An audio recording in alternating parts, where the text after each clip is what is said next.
Oh man, it has been a little too long since I actually was able to sit down and really, do this.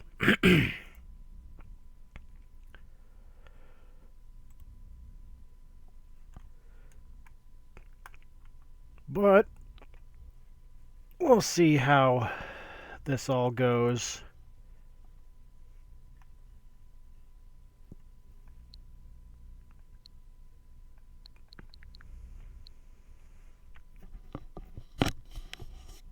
Just gonna chill for a little bit and just throw a few hands of cards while I'm waiting for chat and whatnot.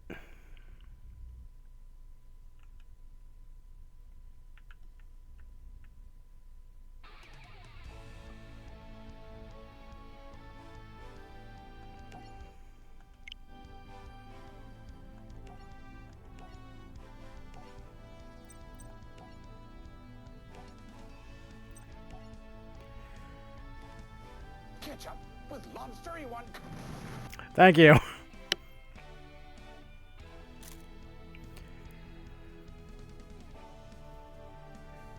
Let's see.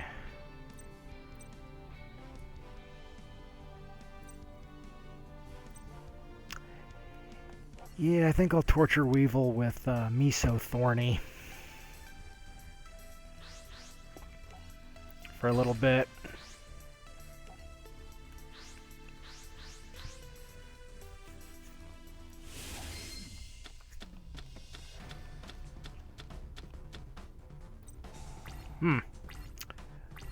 Well, that could be a better hand.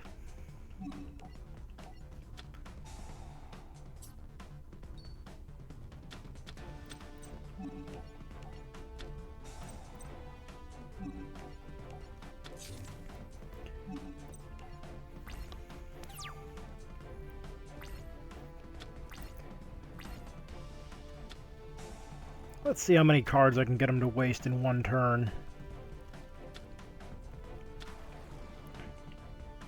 And he's going for the pug.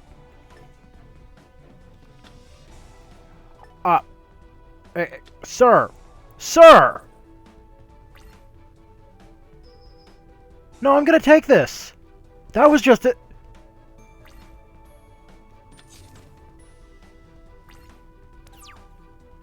I think I'm more confused than terrified.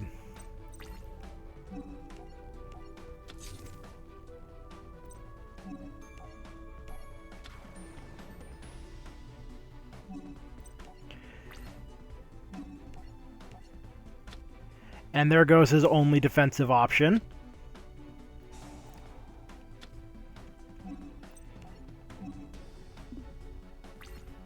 No, I'm good. Just in case he gets any ideas. Yes, your orders confuse and frighten me, sir. Quite. Wait a minute. You mean to tell me this whole time he doesn't have anything better than the Cocoon? 9 out of 10 games, by this point, he'd already have like 2 or 3 of his big ants out. This is... Wow. Is literally the worst duelist in the entire franchise going easy mode right... Oh, I didn't pay attention to that.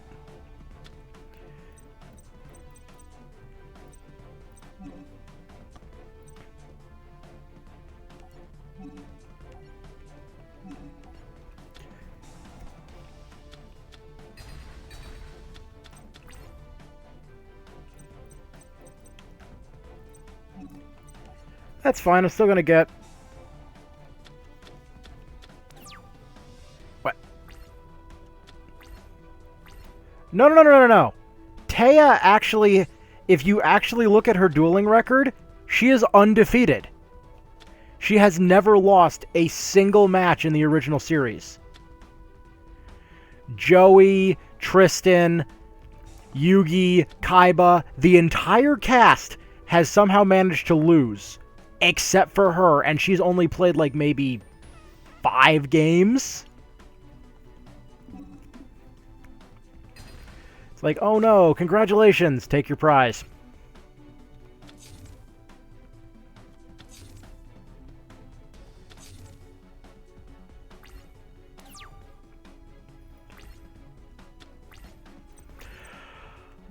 I love it when a plan comes together. I'm not saying my deck is illegal. I'm saying I'd be thrown out of a tournament.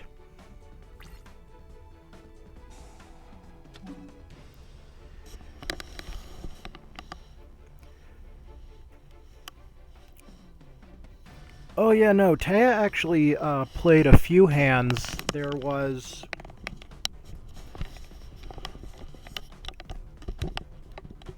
Let's see, there was the 2 times she played in... Well, I think it was 2 times she played in Duelist Kingdom.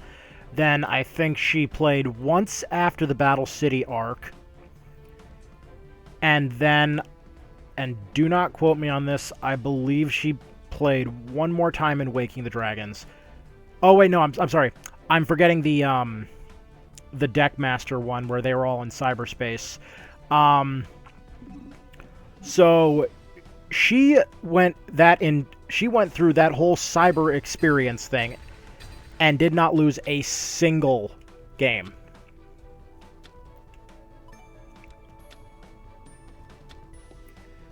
Notice how Weevil here is thinking, wow, this guy's going to actually do something really, really stupid here in a minute. I mean really stupid. He's going to play both of those Graceful Charities.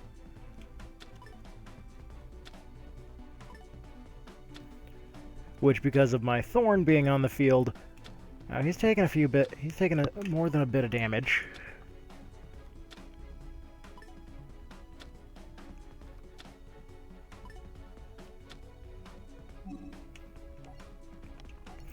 Yeah, I will admit the original series that we had here for Yu-Gi-Oh! Went on a little too long. I will admit I was always more a fan of 5Ds. I know that's kind of blasphemy, but I was just waiting for someone in that show to win one of the Darwin Awards.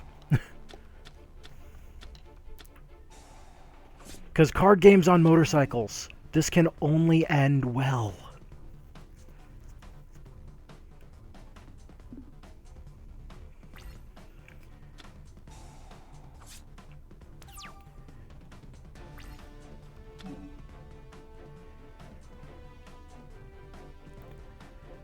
Let's see, he needs to take out my array.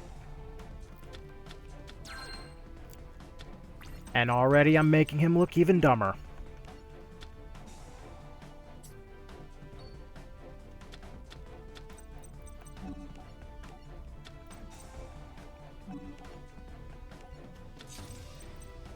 It's a shame I don't have, like, say, card destruction right now, but we'll get there. We'll get there.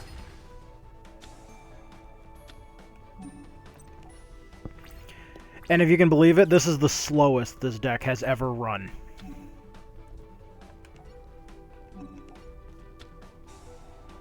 And I mean ever.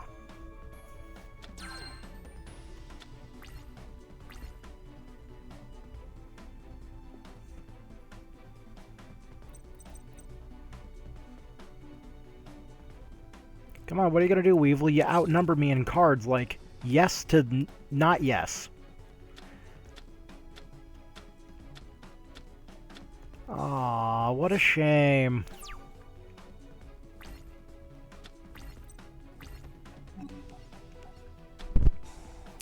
So, who's getting the cards? And that's game.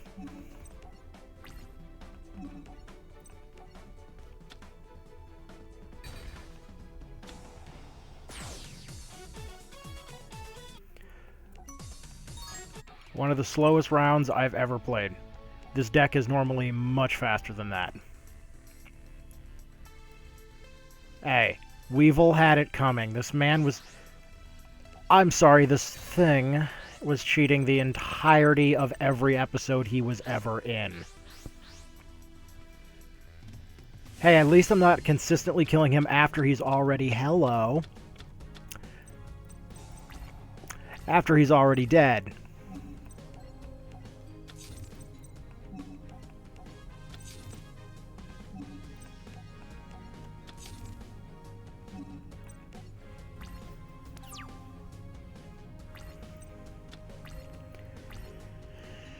Oh, it's too easy, I swear. It's just too easy.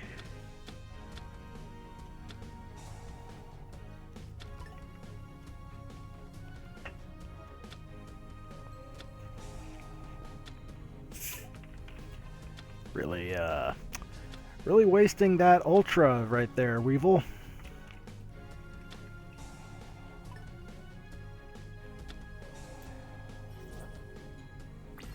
No, please, by all means. I'm begging you. Thank you.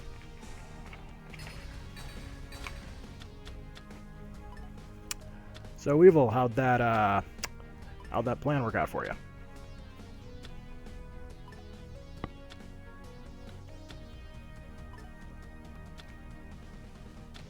Fielding 4, handing 1.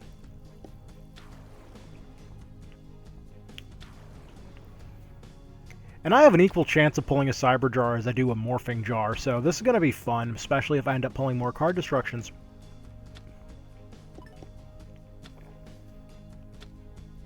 Or Needleworms.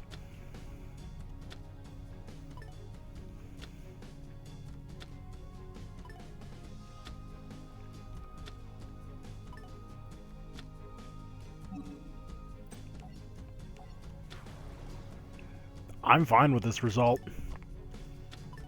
I want him to have an enormous advantage when he looks at it. And then go immediately into mass panic.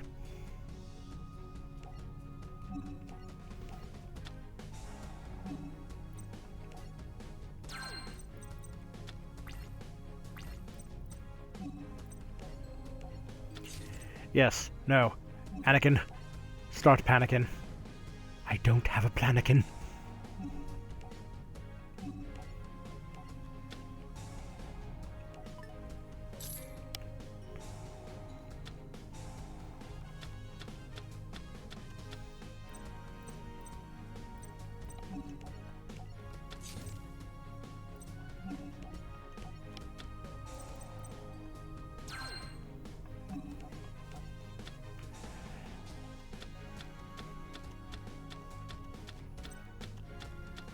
Ooh, someone's getting a couple cards. And I'll wait to use my jar until after I get... yeah, I mean, getting a switch would, be pretty good. Like, in the next little bit, I could put you on, the family plan I have active while it is, because the person who was paying for it ghosted me. So it's going to be active through November. Let's see. It said November 8th, so it's going to be active through the 7th of November.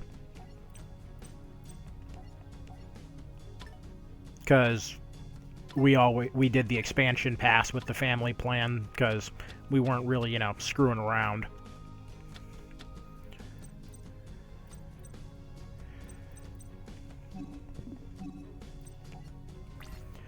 But yeah, like, if you can get this game on sale, it's pretty good, when Yugi's not cheating and turning the screen pink. Yeah, that's happened a couple times. No, I'm 100% serious. He couldn't handle the fact that I got out 3 Blue Eyes White Dragons who made out with Raigeki in one turn. Because, see, Yugi hates the Dragon Maids.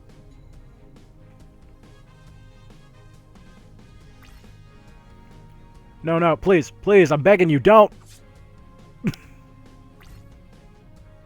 He never learns. He never learns.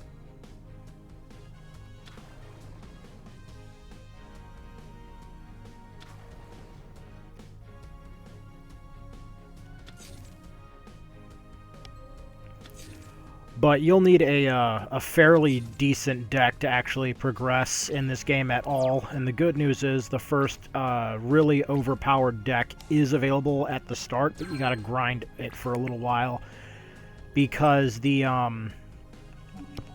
Gravekeepers, the entire archetype, is in the cheapest pack in the game.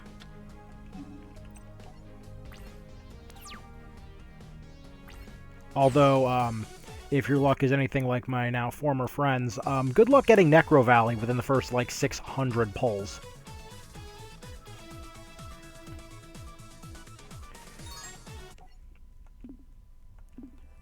Deckless? Seriously?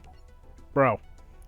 So, Miso Thorny is banned. HP Overflow is also banned. Good news, EA, the card game's legal.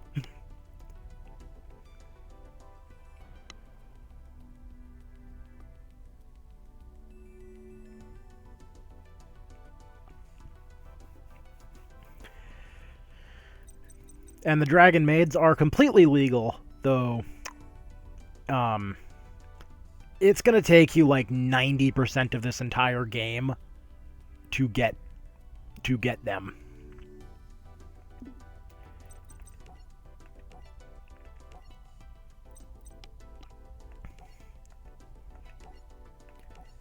And people may ask, why do I go beat up Weevil all the time? Well, A, he's had it coming, and B, I just don't like him. There's just something about this guy. Maybe it's his disposition, his constant cheating. Oh, but I think more than anything, it's the voice.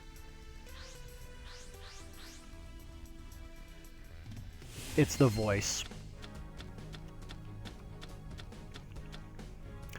Wow, I couldn't have asked for a worse hand.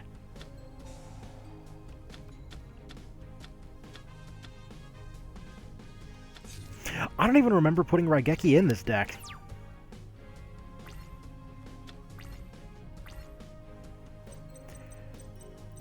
Oh, well maybe I'll get lucky.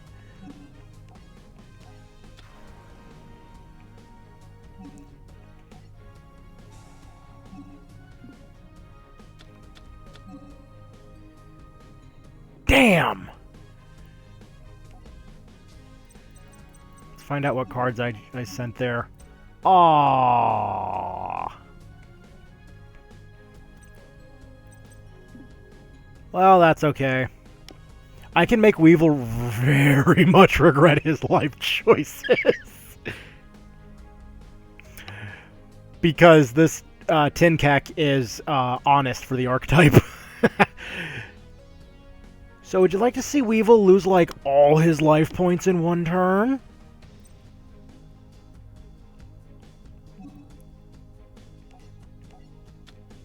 Actually, let's do that.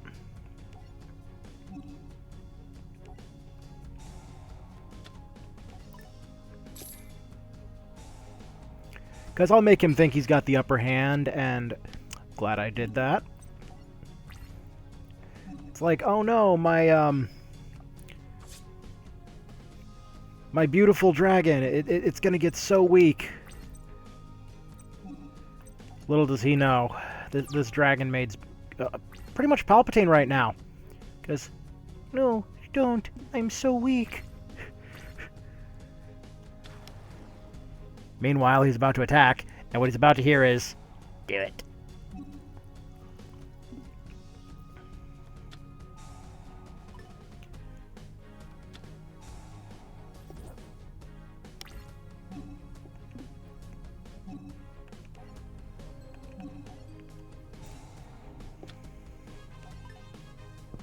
Thank you. Bye-bye.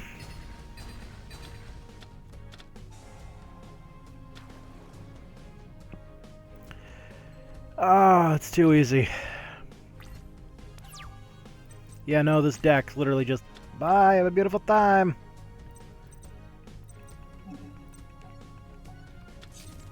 Man, this is running slow today.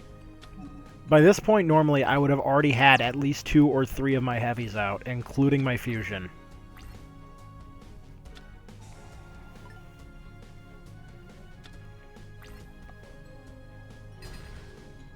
Well, thank you, you fool.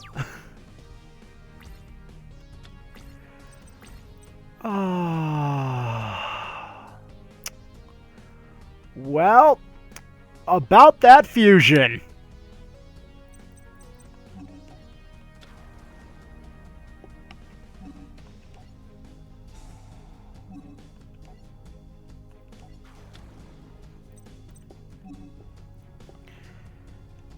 Need to check the field. Yes, special another.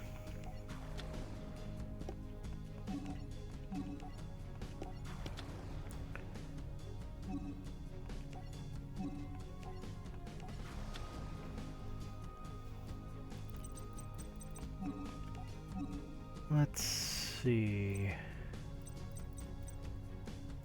Ooh, to make him really, really regret his life choices.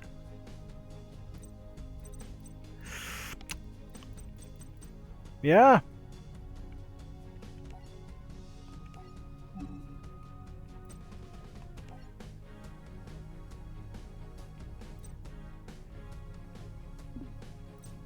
Actually, wait. I could get a token with that, but no, I want Power Code Talker. I want to take this one, and this one out of the equation.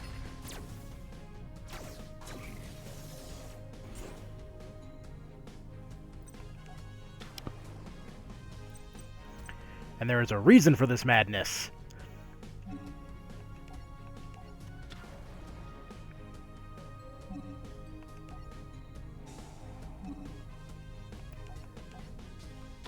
I want Parlor.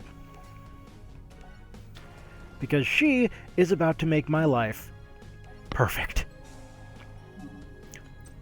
Very perfect.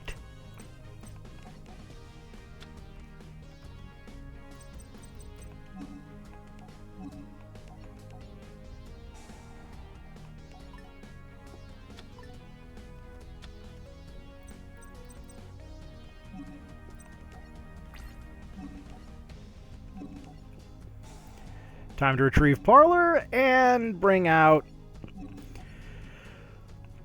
Lorpar. Just reasons. I don't need the other two because I can just cycle infinitely now.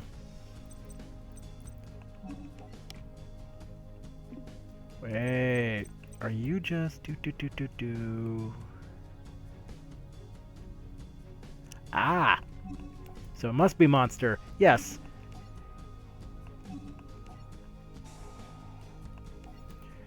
Tribute the token to double the attack. This is the slowest this deck runs. Can you see why it's a little busted? Also, like, I've been playing this game for a little too long. I have 100% of everything, and now I have nothing to spend my money on.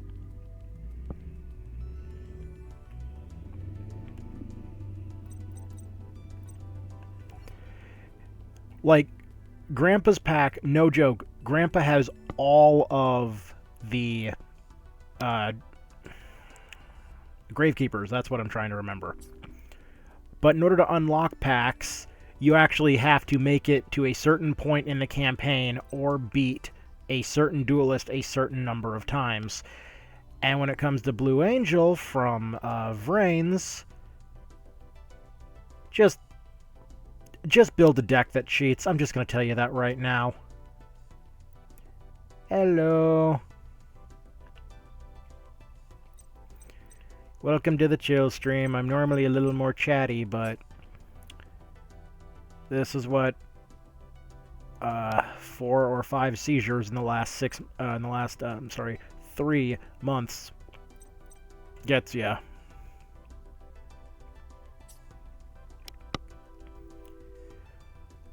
I believe it's in Shark's pack. This is where one of the best field spells in the game is for control. Because in the later games, I'm not even making this shit up. So, this is Yu-Gi-Oh! Legacy of the Duelist Link Evolution. Catch up with Lobster, you want... Thank you.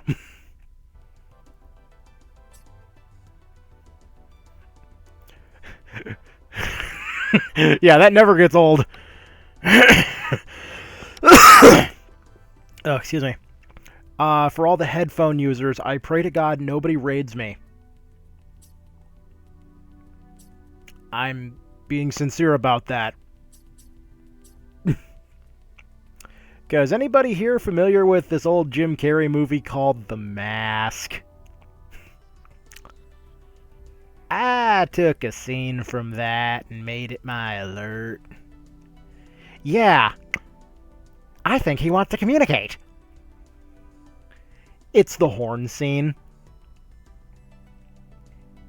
You know, squeeze me gently.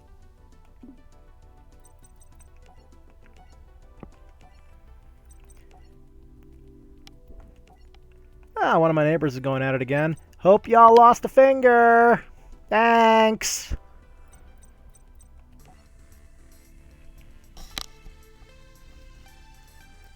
It's like, my God, if between, like, I had to go in for a double MRI the other day to scan my brain, and how is it that the world's loudest magnet makes less noise than my neighbor's? I'm being serious about this. How the hell is that possible?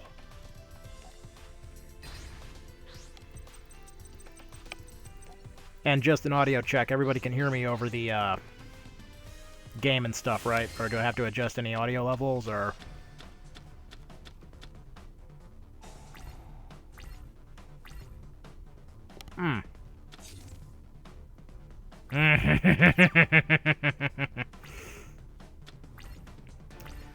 Well... So, one card in my hand, I forgot what this deck's core gimmick was. Oh boy. Allow me to introduce you to the greatest fuck off in this deck. Mechlord Emperor Grinnell. I'll just summarize the paragraph of text it has.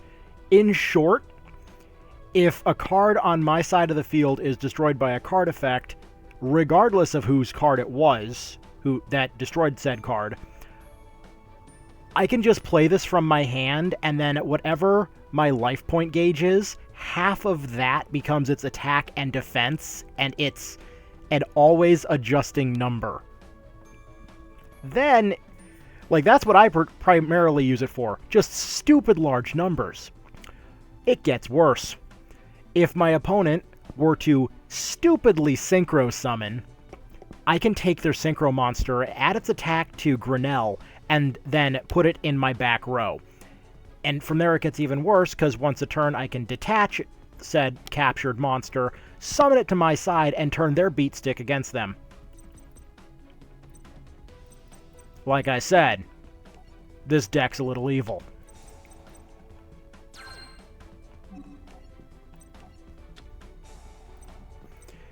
Oh yeah, in case you want to know how evil, let me actually go through my my little screenies here and go all the way to the bottom.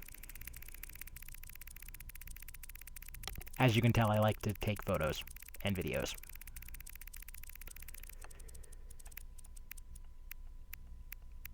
Let's see, somewhere around here I have a damage calculation from when this thing made contact, and here it is.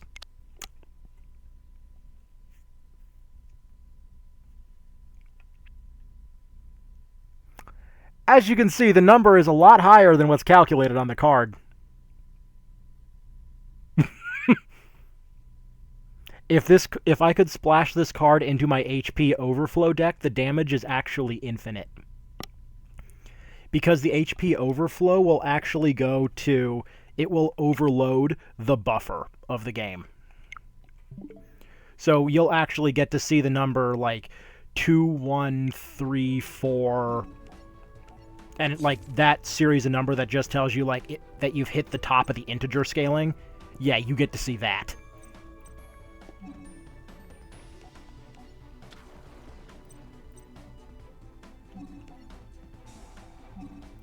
And on top of that, that specific deck is technically immortal, because it operates on a weird counter system.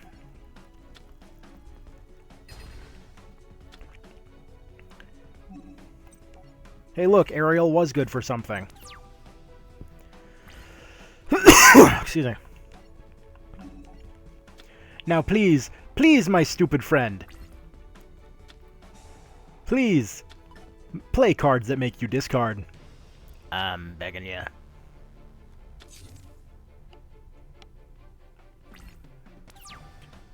But there's also combos in this deck that are, by most people's declaration, very unfair. There's a combo we refer to as the Dry Child, which is shorthand for the names of both cards.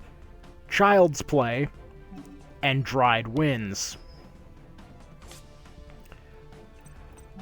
If you have those two cards out, and if you're familiar with the Aromage archetype, both of these are technically part of it. Child's Play says anytime your opponent summons a monster, regardless. Thanks, stupid! Enjoy the damage. Anytime your opponent summons a monster, regardless, you gain 300 life points.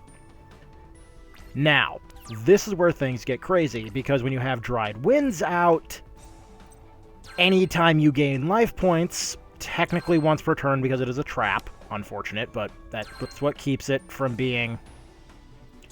Hey, at least it's not from Battle Network 5 and Houdini of the Beach, okay? Because I think that ends up on a worse list.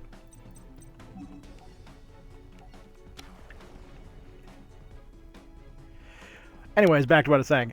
So, Dried Winds, whenever you gain life points, you get to select one monster on your opponent's side of the field that's face up, and just yeet it to the graveyard. So your opponent intentionally has to play multiple cards, otherwise you can just target their combo and just shut them down immediately. Anybody who's ever played me online has learned this the hard way.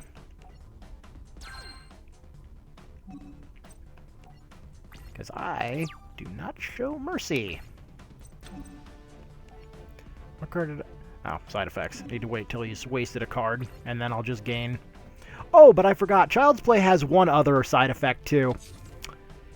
The moment your life points go over 10,000, monsters you control cannot be destroyed by battle anymore.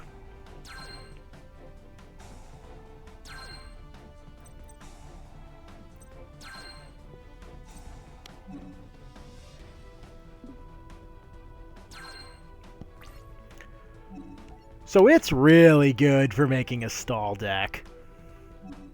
Which this is technically like 50-50. It's a power stall. That also has IRS deck destruction elements in it, so it's kind of, you know, kind of completely perfectly balanced.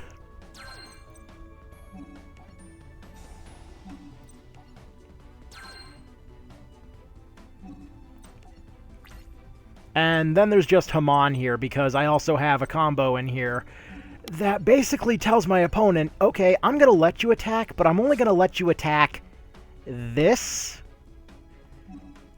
It's a pretty good game. It's got a very backwards progression skill tree, so it's kind of like, it's kind of like Battle Network in a way.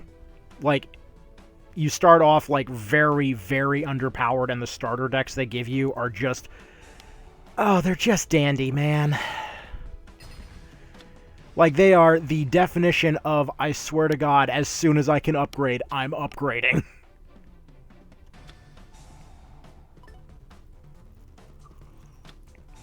Oh, no. I'm in danger.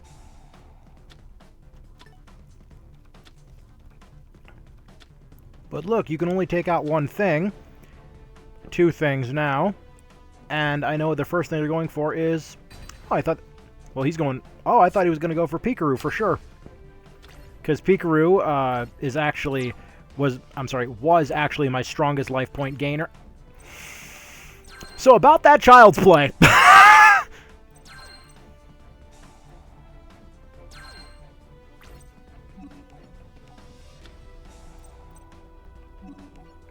I'm immortal now.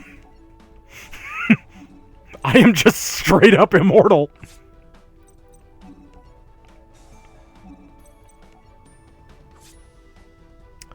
He's not.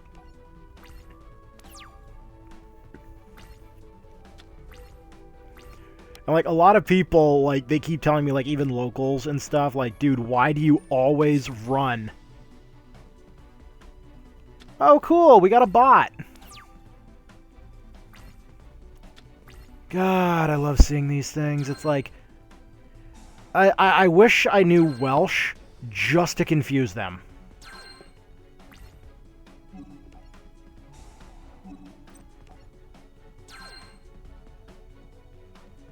Yeah, I need to understand Twitch a little. Oh wait, I just gained life. I'm sorry, I didn't mean to gain life. What I meant to do was this. Bye, Weevil.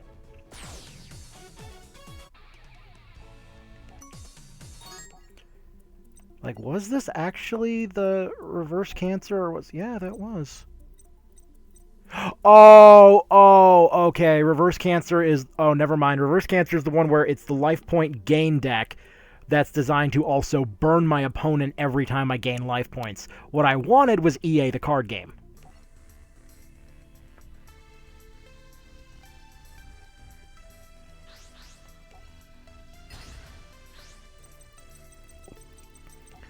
Because EA, the card game, is, well, it's perfectly balanced, and I hope you have a very big wallet. Because this deck is all about making your opponent pay to play. Pay to do anything, really.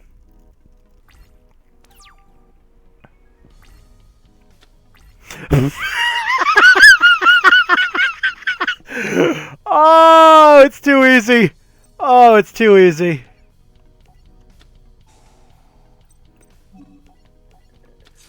Oh, they are so dead. They are so dead.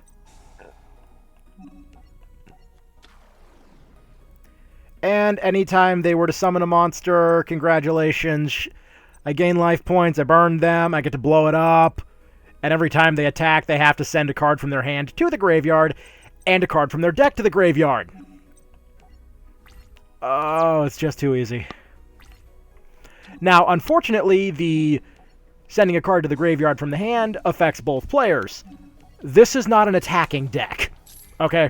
Just straight up. This deck does not attack. Unless it... Well, fuck you too.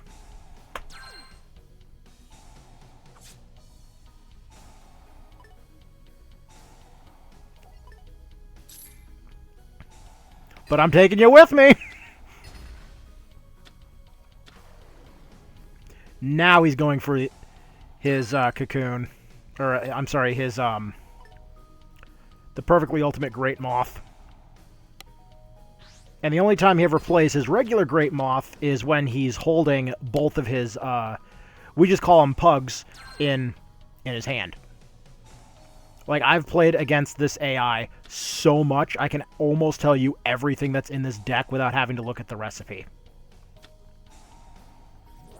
So, like, this specific version of Weevil, he has no way of dealing with your back row at all.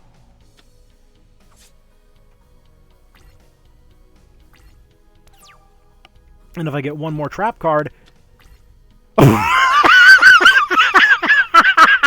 Wow! I just shut his whole deck down, minus 3 cards.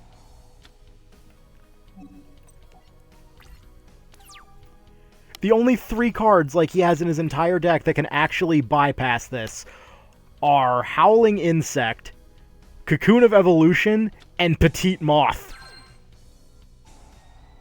It's like, oh no, I'm gonna be pecked to death by some, like, I'm gonna be gummed to death.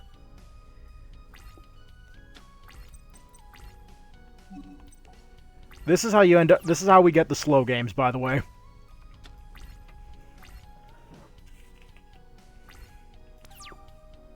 Because if I pull Haman, I can break out of the combo, and... Oh, here's a good one. Darkroom of Nightmare. This card had to specifically say that it... So, this is an argument based on phrasing. It can chain off of, or it can chain off of, but not to itself.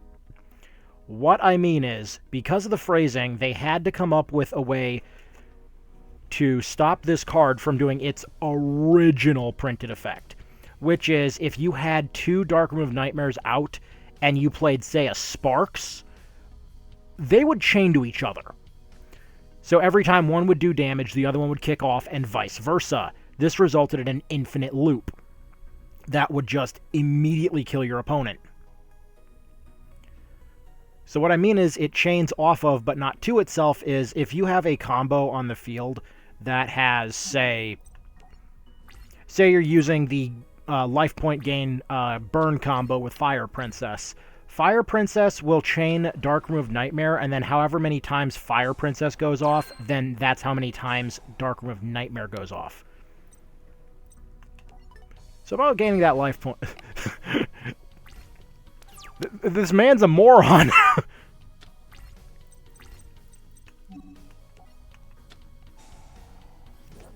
Savage Coliseum. Old as hell card right here. This is from GX. I'll summarize it. All monsters in attack position, if it can attack, must attack, and if it can't, during the end phase, said monster is destroyed. But if it does attack, regardless of outcome, you gain 300 life points at the end of it. This is part of a disgustingly broken combo with Haman, Lord of Striking Thunder, in defense mode, where you can only attack Haman. I don't think I need to spell out how dangerous that gets when Haman has 4,000 defense.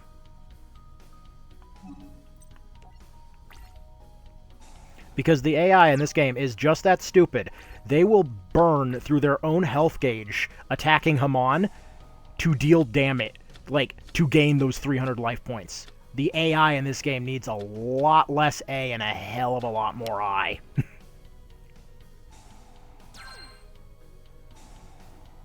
Bye-bye!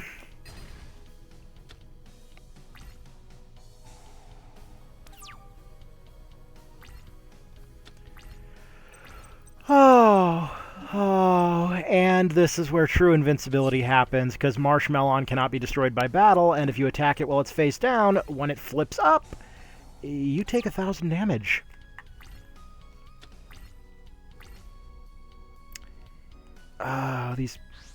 Well, that's his Hercules beetle.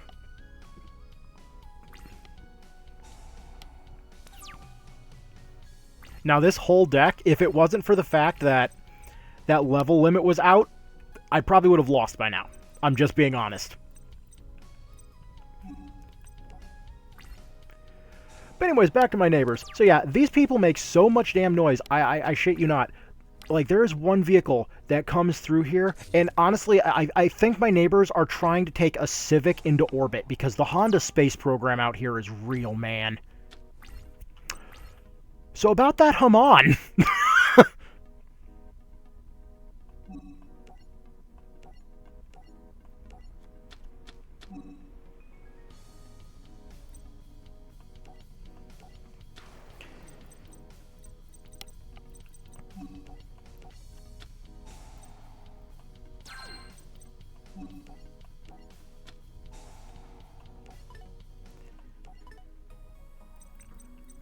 Now my opponent can only play one more card before he's completely screwed.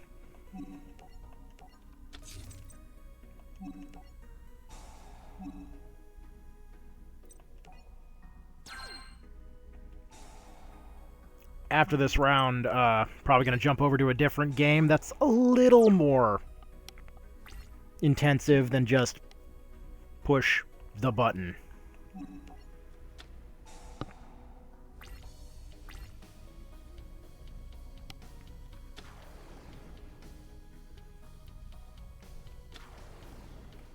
So this is the part where I say, hey, remember that part about where I said the AI will kill themselves if you give them the chance?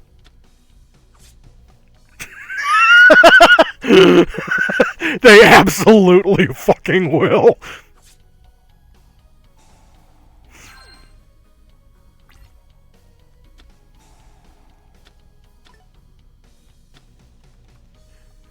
Like, no joke, the idiot AI thinks there's a way out of this.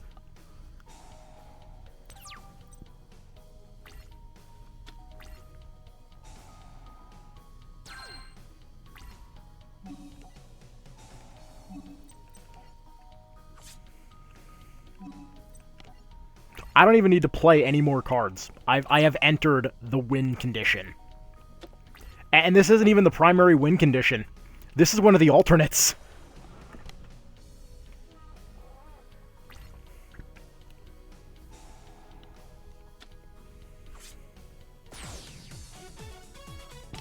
Told you he'd kill himself trying to get those sweet, sweet points.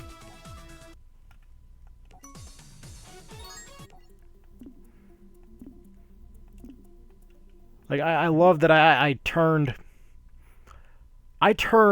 the AI chasing after life points like a fat guy chasing after a velour jogging suit. Like, damn, it feels good.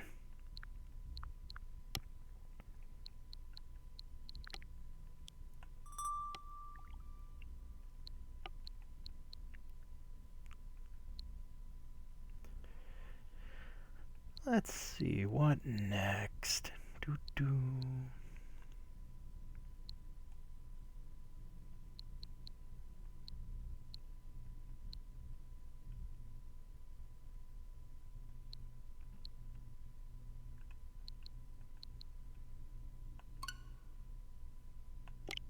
Let's see if I still remember everything about this game. Oh. Alright, yeah, I mean, I don't got a whole lot of content left for Shining Pearl. Like, I've got...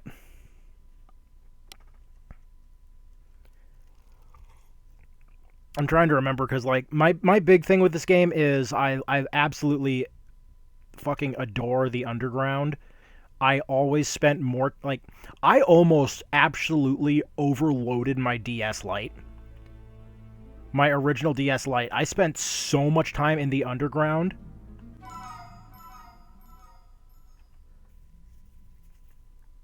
that I actually cooked the battery.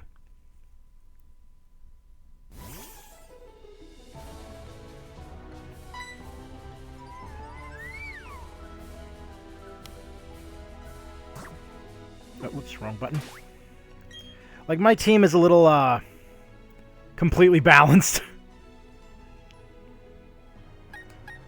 And yes, I brought these over from... surprise trades I did on on Violet, entirely so I could just say, hey, Cynthia, you're next. Like, I swear to God, I'm seriously wondering what the hell the Pokemon League tower, I'm wondering what that place is made out of, because I used Earthquake like 100 times, and that place is still standing. Everything else in the surrounding area probably isn't, but that tower sure is.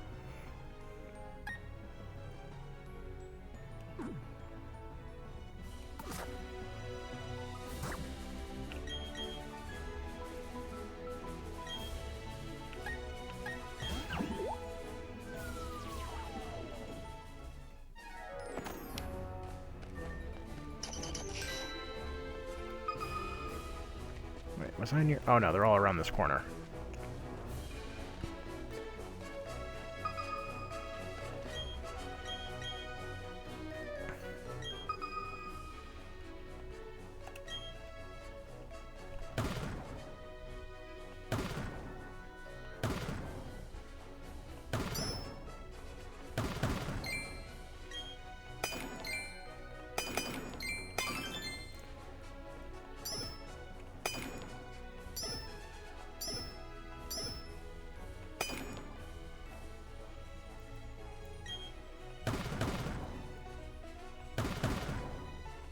Told you what? That I was struggling with Cynthia, or...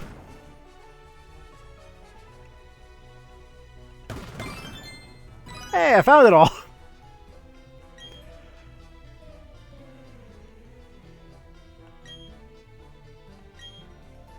Yay, a single heart scale.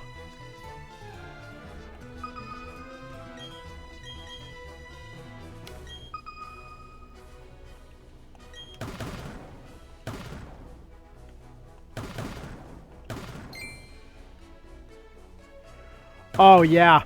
Like, when I dedicate myself to a game, I really... Like, I go hardcore.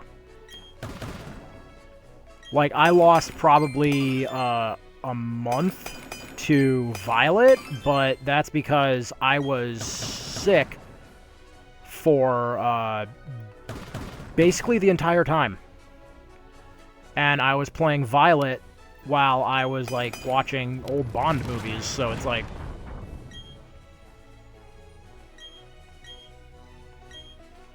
Well, I missed the other one, but it was definitely a small sphere.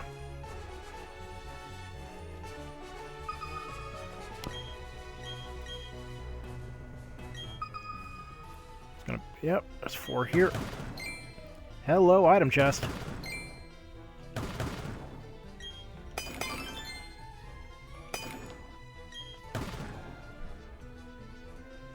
Next one's probably gonna be right here.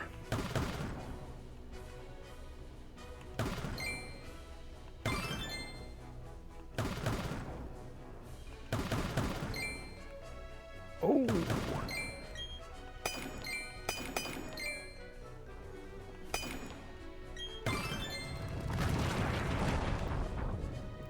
I think that was an Everstone. Iron Ball, okay.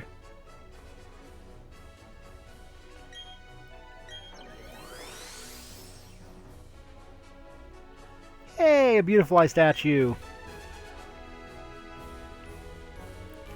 I want all of... Like, I want all of the Eevee statues for my secret base. I don't care. I don't care that it screws up all of the effect in the underground so much.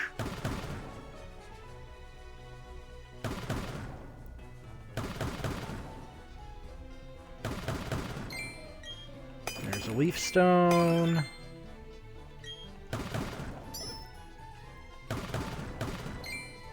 Wow, 2 Leaf Stones.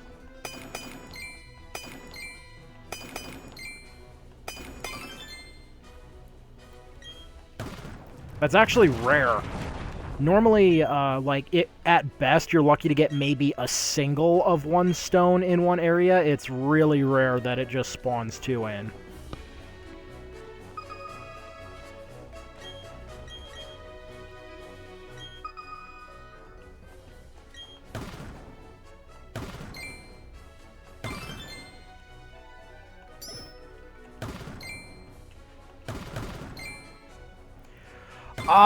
I don't think I've really started on the national decks yet.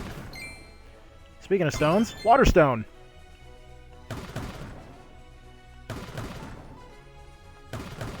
Wait, I see the outline. Rare Bone.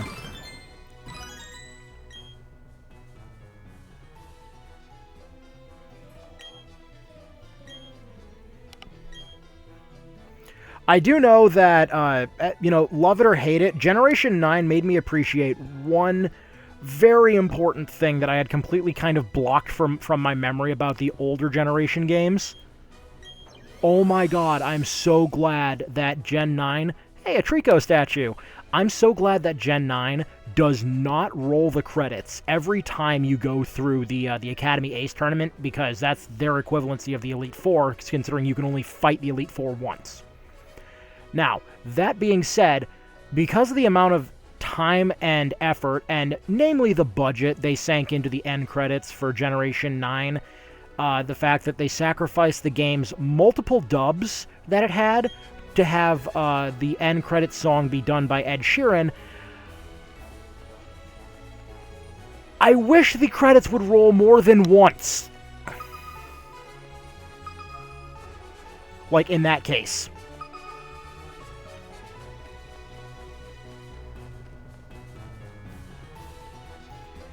Because the reason why, like, all of the characters in the game, why their lips still move when their chat boxes are up, is because in the Japanese version of the game, they're actually talking.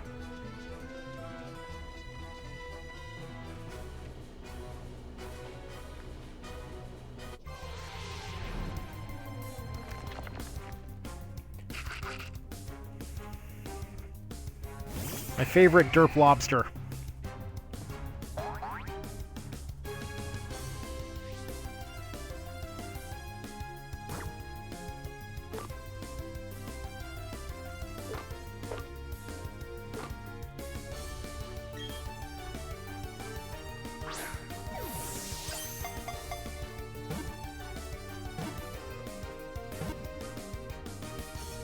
Wow, I scared that I scared that lobster so bad it just crawled into the ball.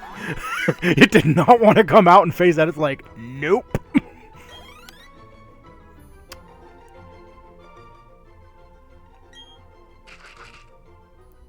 Ayo.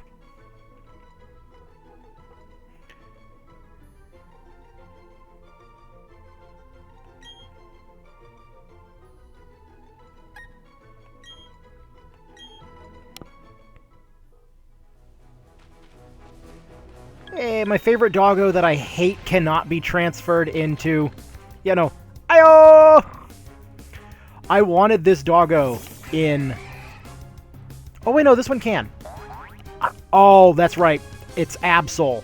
Absol cannot be transferred to Generation 9, and I feel like that is such a missed opportunity right there.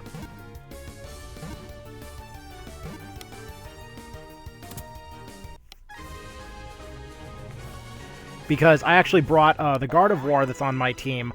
She actually came from Scarlet and Violet, so she was one of my alternates for this game.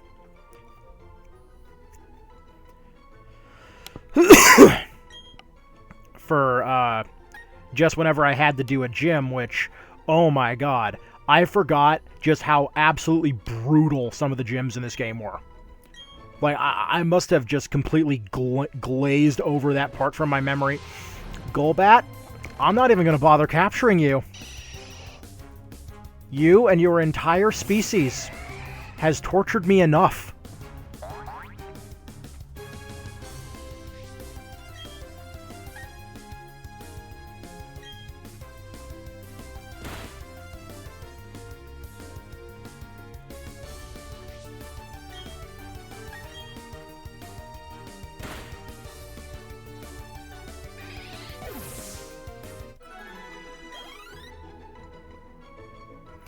Now, as much flack as I give Zubats and everything like that, anytime I go to other games and stuff like that, like in Generation 9, I wanted to see, like, more returning Pokemon. Like, so badly.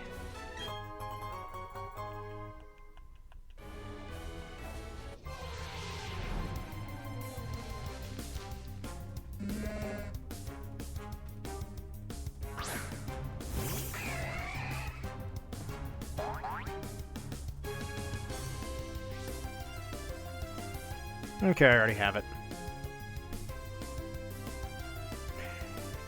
Yeah, I keep forgetting because they keep changing it, like, that little red icon next to the health bar means I already have it, right?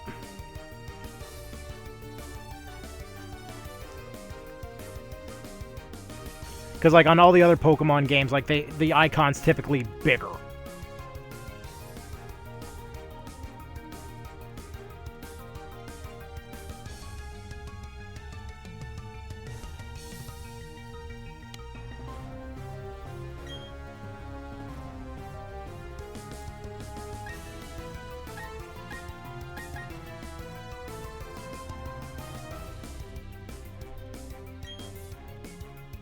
Let's see, low power.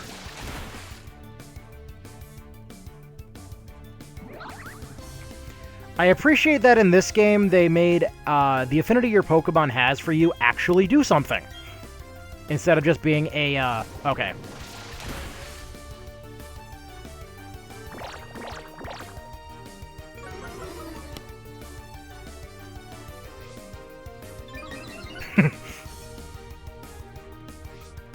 Yeah, try lowering that again.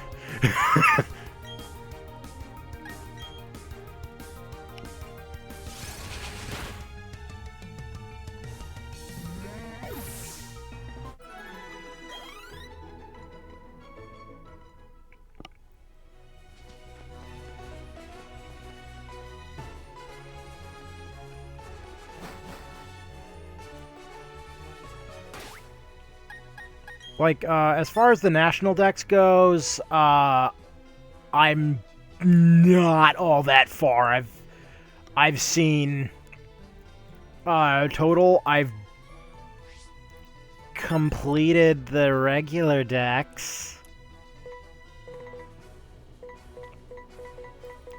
That's about as far as I went, and I didn't bother catching everything.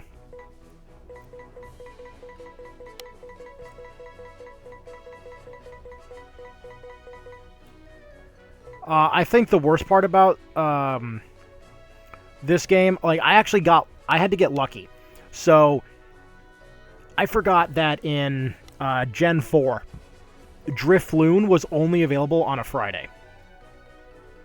For some strange reason, it's only available on a Friday between, like, 4 and 6 p.m. Like, guys, we've been over this. You should have paid attention to how bad it was with Battle Network 4.5 Real Operation. Do not time lock Pokemon. Unless that's the whole Pokemon's gimmick. Although I will say, to counterbalance this, I got lucky. I got a trade in Violet that ended up being a Drifblim for a... so I used the Ditto here because I don't understand how breeding mechanics in Gen 9 work.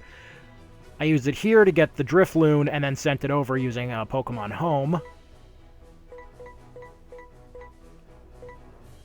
But, like, this is the one that really offended me.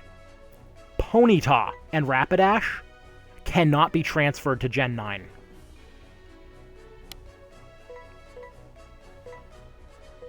Like, why?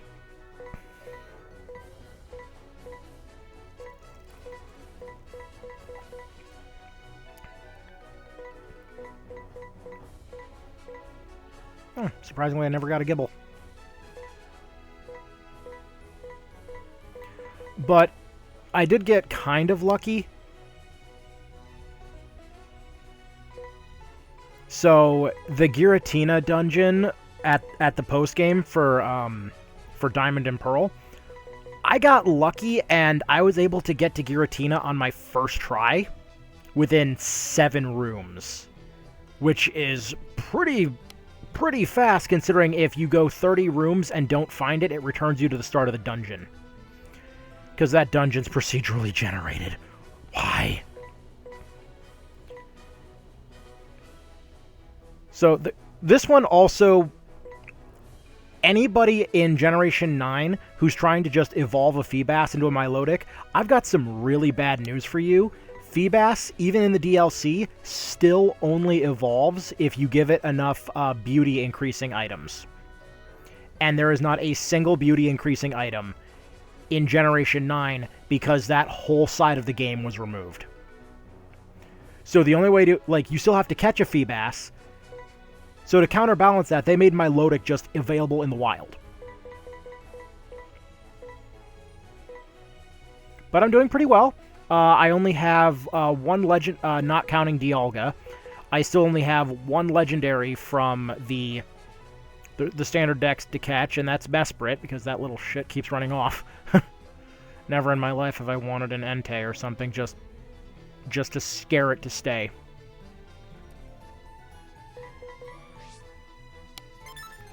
But my big thing that I wanted so bad when I got into the underground, once I got the national dex, I didn't even know. So I got lucky and I ran into a Trico completely by wild, and then I lost my mind when I found my flaming chick.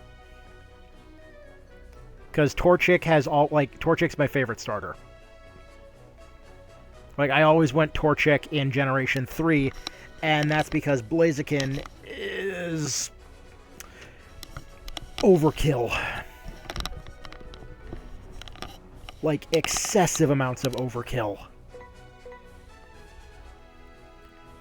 Consider, like, on Emerald, like Ruby and Emerald, my Blaziken, I always made sure it knew, Sky Uppercut, Aerial Ace. I just recently found out I could learn Earthquake, and when I did that, yeah, it learned Earthquake. And then the last move I always made sure it knew was, Overheat. Because I don't know if this was just a coding error in Generation 3 or not, but Overheat actually did not lower its special attack as much as everybody thought it did. And it could just fire off Overheat basically back to back to back and not see much of a reduction in special attack at all.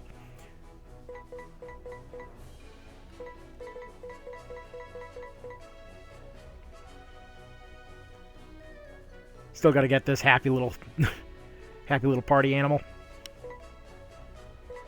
I love that it goes from Perry the Derpopus to a wandering hombre to party.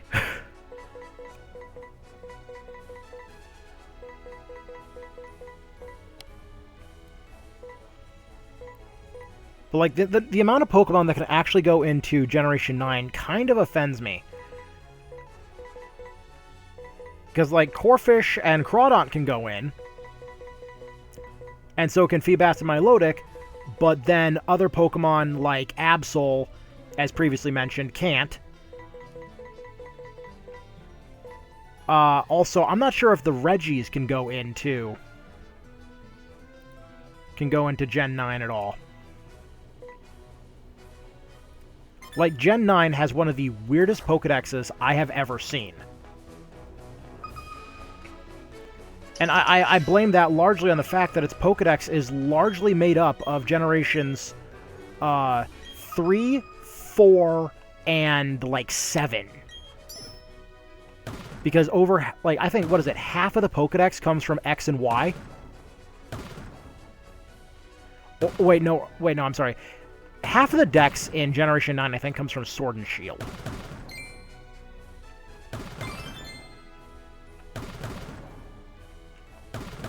Oops.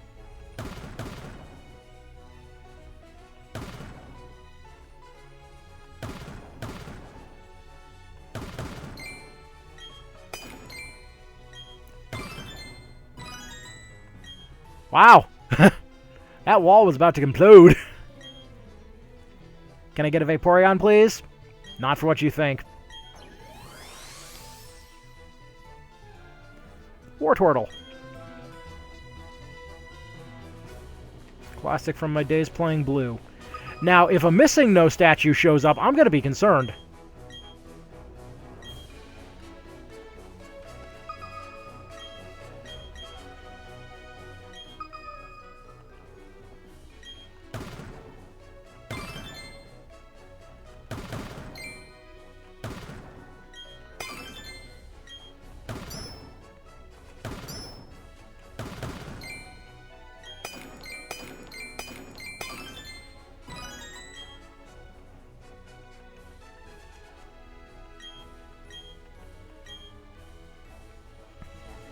I do appreciate one thing, though, and that is, finally, you have the original DS version did not have this ability. You can actually save in the underground, and it will save you in the underground. Because on the DS, it treated this as exclusively multiplayer content and constantly ran the transceiver, you could not save down here. So if your battery ran out while you were down here, sucks to be you, I guess.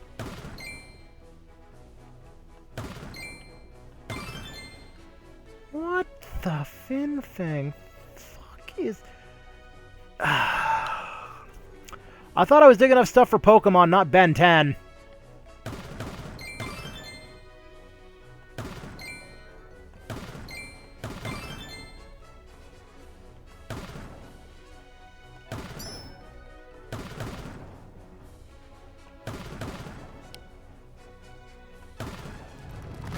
That was just a red sphere. What even is that? Oh! That is a real...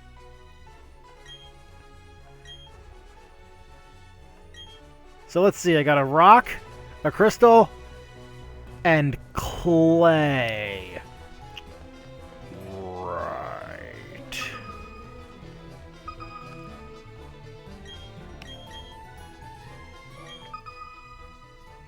Because the icon for that looks like a Diglett, like has some really bad allergies, okay?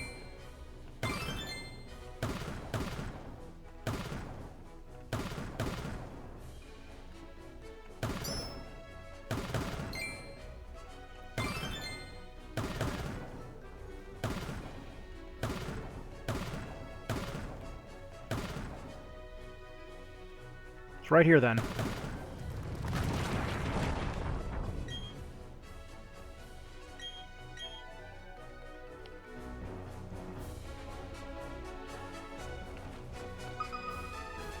Like, I will admit, I'm kind of excited for the new Pokemon game, but at the same time, it's like, I still haven't played the regular Arceus.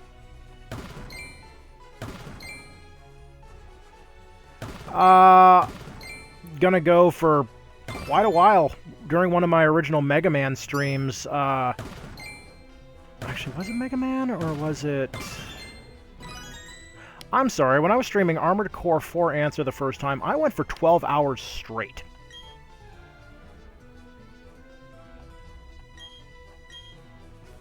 Dome Fossil, Dome Fossil, Dome Fossil. What Pokemon was it? Oh, Dome Fossil is, that's Cranidos, right?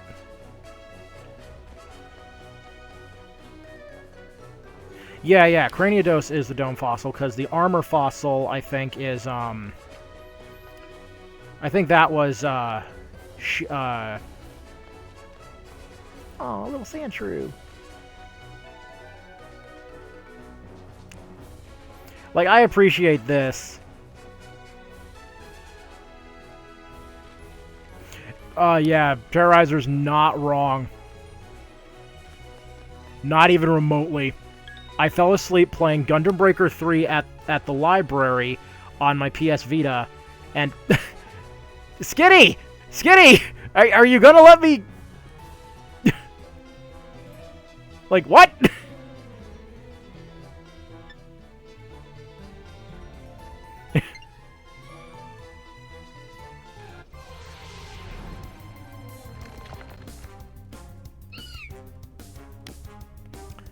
Now all I need is a Wailord.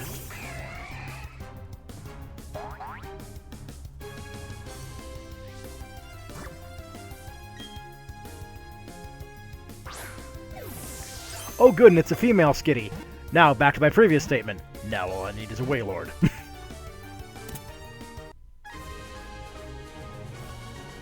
Because apparently, regardless of the generation, a male Wailord and a female Skitty can always mate.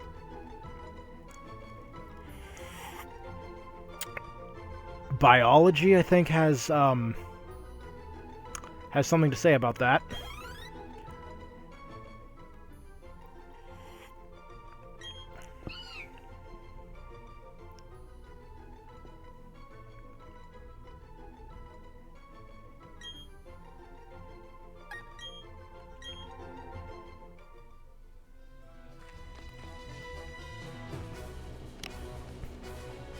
Like, I straight up do apologize. Yeah, science has truly gone too far. From what I understand, like, from the Generation 3 breeding pool and stuff like that, the only reason those two can even mate is because I think they're in the same pool, like, the same, like, group for normal type. Like, that is the only reason I think they can mate. Because, let's see, one of them is the size of a whale, and the other's a house cat.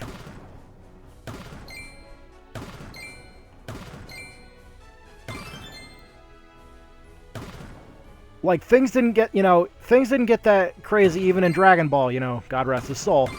But my man Toriyama understood biology.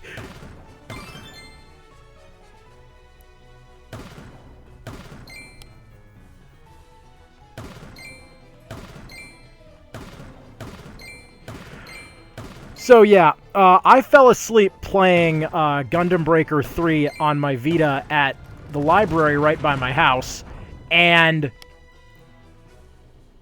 my muscle memory for that game was just so spot on. I came to, and I was still mashing the attack button, and everything around me was still dying. I had been asleep for maybe 45 seconds.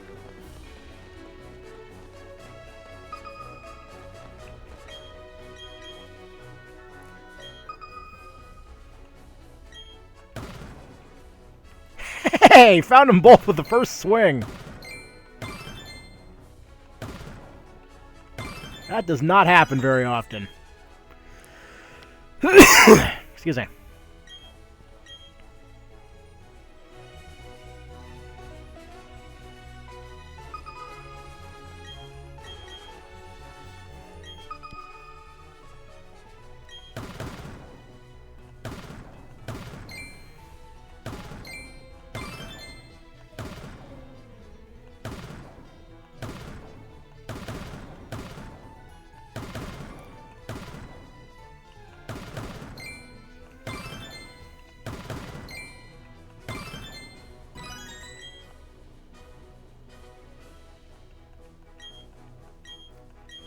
Yay, more money for the...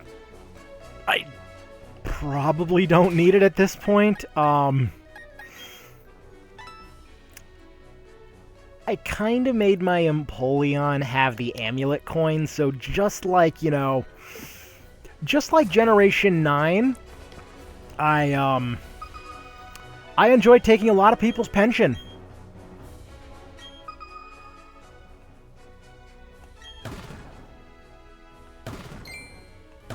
Ooh, poison type.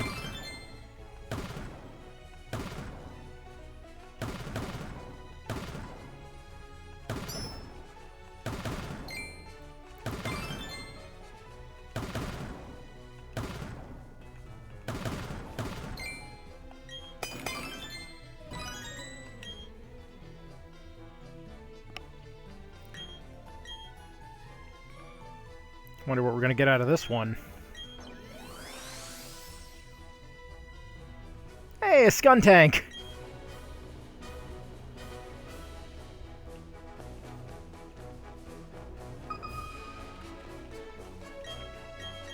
Like, I love that in the anime and everywhere else, like, it always shows Flamethrower like, whenever Skuntank uses Flamethrower, it's coming out of its mouth. That's not where it came out of in the original game sprites. Because, you know, because Skuntank was always in a defensive position, like it's about to spray you, so, you know, in the original games, he was shooting fire out of his ass.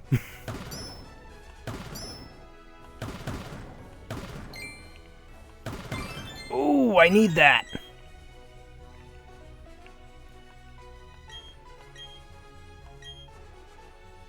I need those mysterious shards so I can continue getting the Regis so I can go after Regigigas.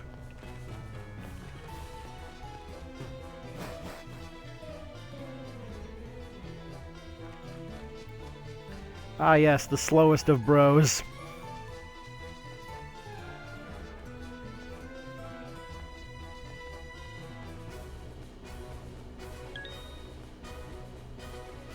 Hey, Swablu!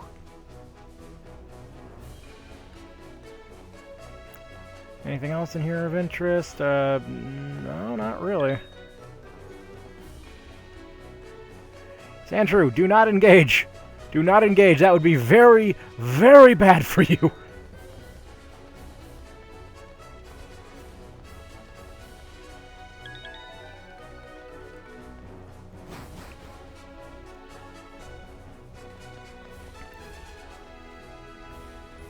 Like, I still have yet to figure out what the, to fully figure out what the gauge under the map does. Like, I know you gotta collect a certain number of crystals in one pass, but, like, it says, like, once you max it out, something will happen, but, like, that one thing is, like, so hard to figure out. Also, haha, Shuckle.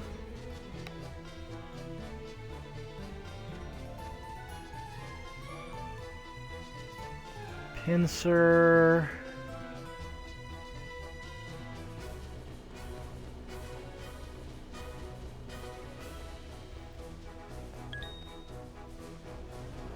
Like, nothing all that spectacular in this room.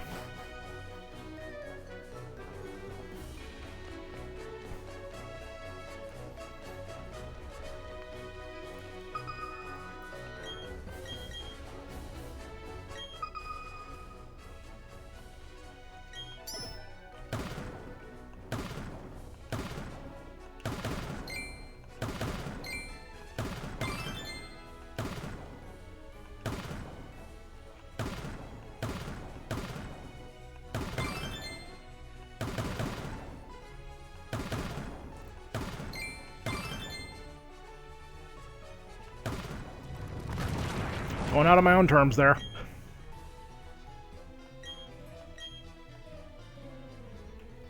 Who am I getting out of the bug box? Hey, a Scizor!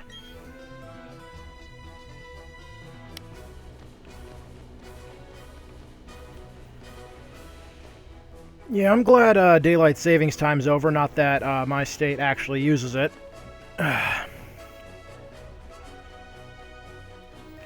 Because whoever thought, like, You know, golly gee, we're in a desert. I want to save as much daylight as possible. No. No, thank you.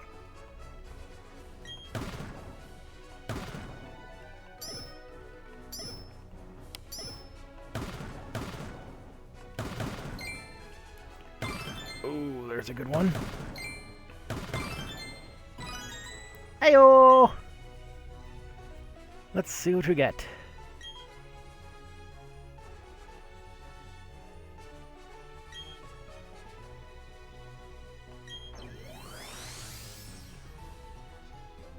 Hey, Weezing.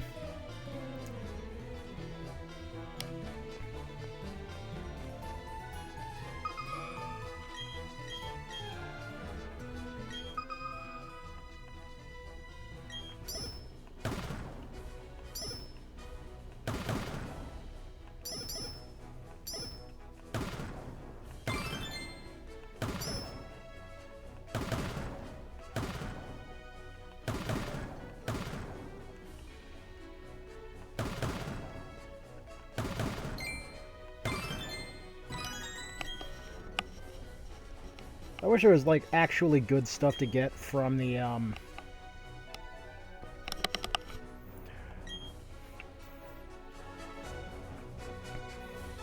wish there was actually good stuff to get from the people who you can exchange spheres with. Like, half of them just have just basic stuff. Like TMs and stuff, which, like, hey, I mean, I get it. Hey, a little Surskit and Derpy the Platypus. Oh, lordy, coming.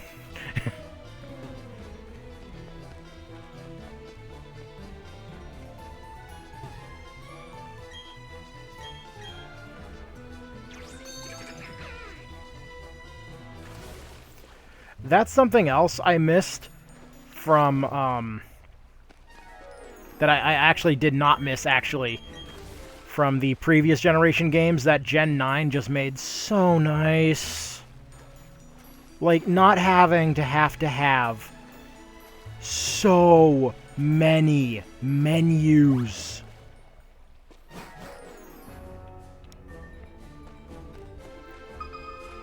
Like, people want to rip on Gen 9, it's like, yeah, I understand. Generation 9 does not run well.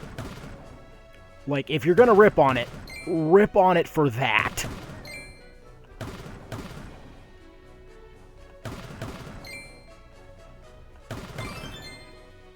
But don't rip on it for, like, claiming it didn't streamline a lot of stuff.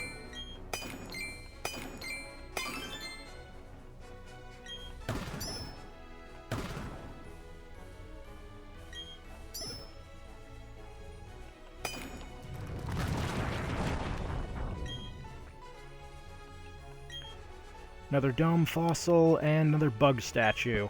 Is this going to be another Scizor, or is this going to be like a Scyther or something? Okay, it's a Mothim.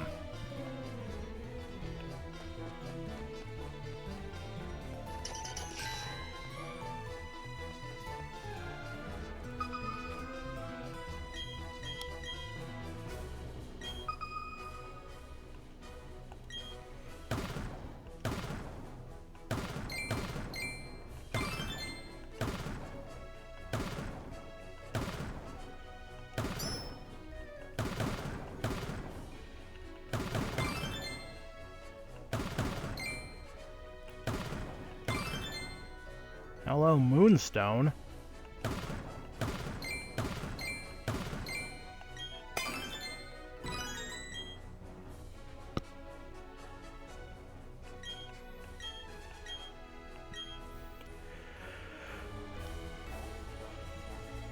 Oh, man. That will make a fine addition to my collection. And speaking of collections, like, oh my god, it has taken me the better part of... Fuck, I can't even remember how long I have been building this collection for. I finally managed to, not counting several movies, web specials, and stage shows that nobody watches, and the currently airing series, I've finally managed to get all of Kamen Rider on digital from 1971 to present. Like, oh my god, I have never seen a folder with this, like, even after I have stripped out all of the fluff that doesn't need to be there. I have never seen a folder get this big.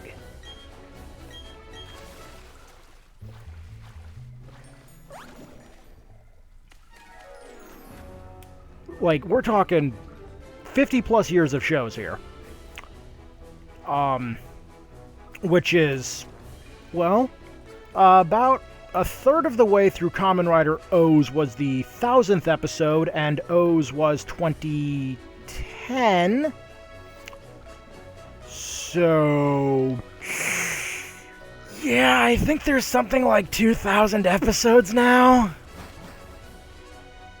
Not counting all of the movies. Because, boy howdy, if we're counting all them...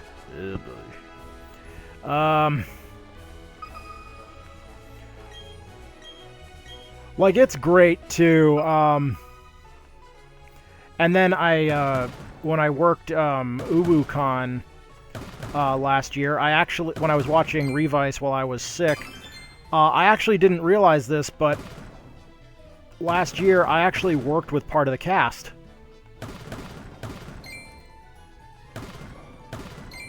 And nobody told me.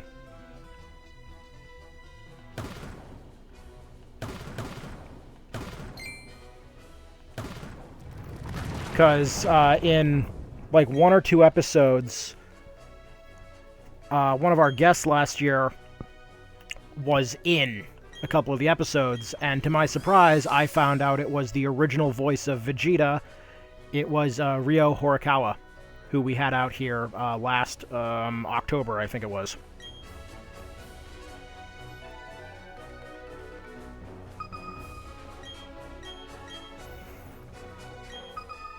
And of course, that absolute legend in the show, he was doing a cameo appearance as himself.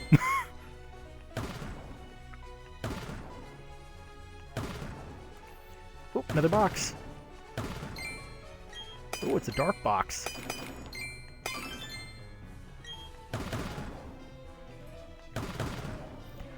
But, like, Revice is... oh, it's hilarious. And tragic. And then you just want to punch the... you want to punch the little brother in the face so damn hard.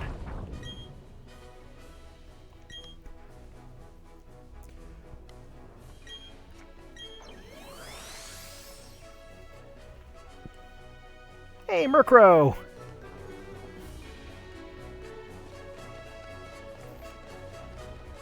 But I think, like, out of everything I've seen from, like, the new shows, oh my god, Geats is phenomenal.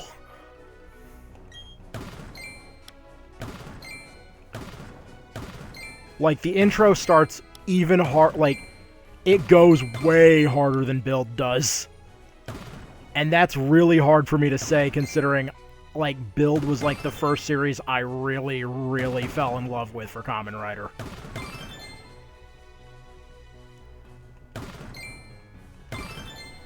How did I know it was right there?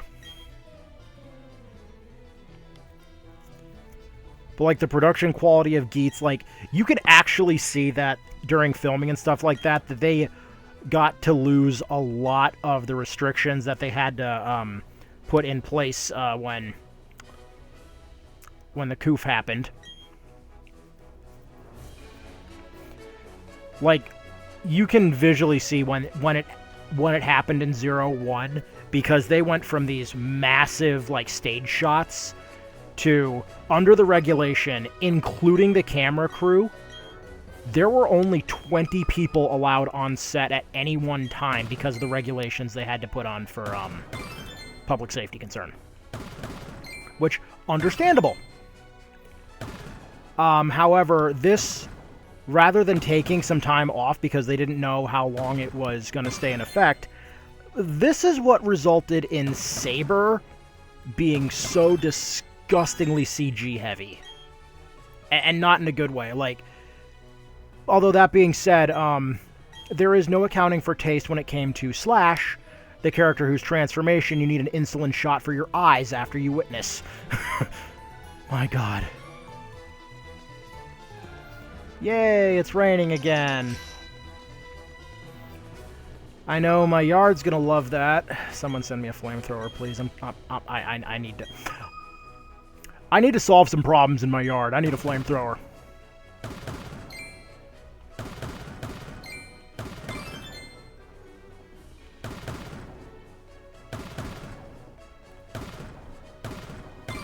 Because I'm gonna be honest, there's some trees that need to go.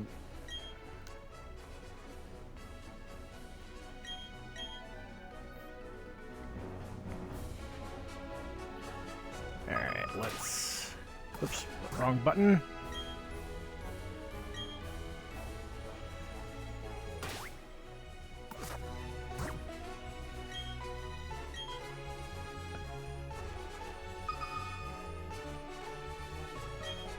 Oh, right, it's press Y.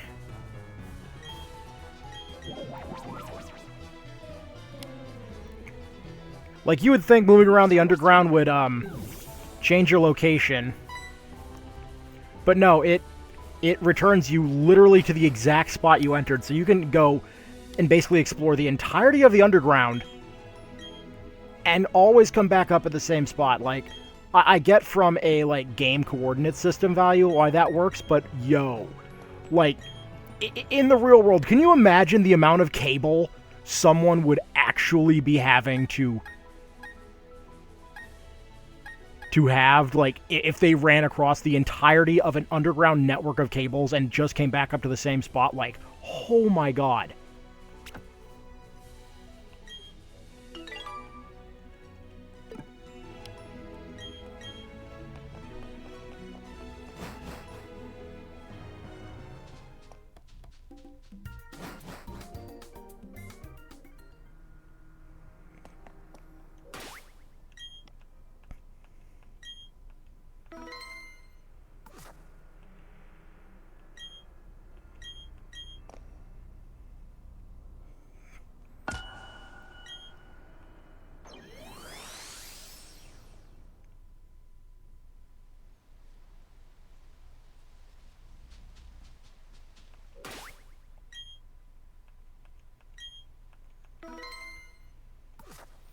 I just love the concept of, yo, this thing's just chilling here in this totally zen area, and we just walk up and challenge it to a fist fight.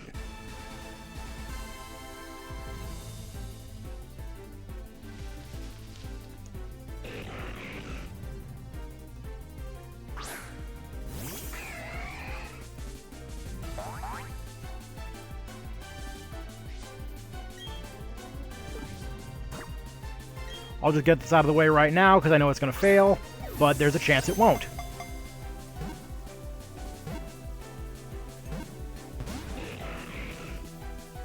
Damn!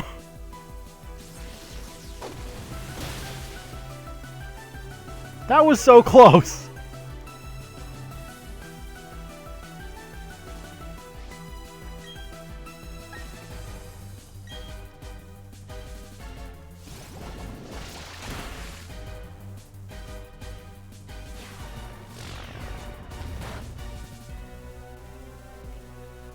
Like, that was so close on that quick ball. Ugh.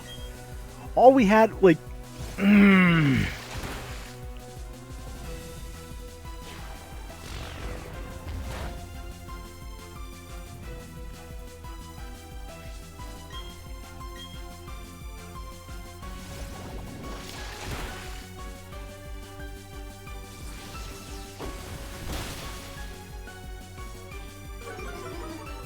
Okay, now that its stats are critically low...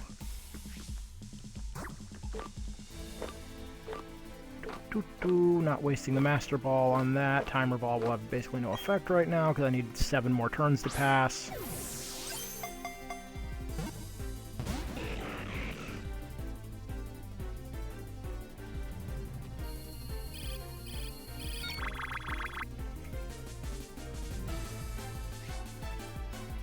Okay, I will admit, that was actually a pretty cool animation.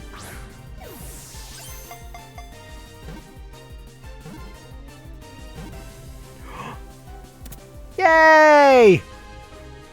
He wasted a move acquiring a target lock. And the next thing he saw was a ball hitting him right in the face.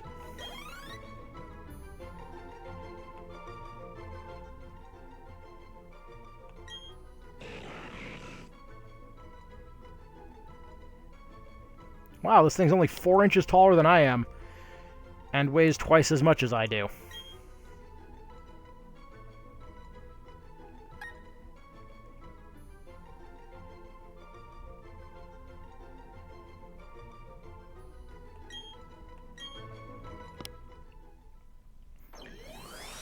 And then now we are returned to the cave.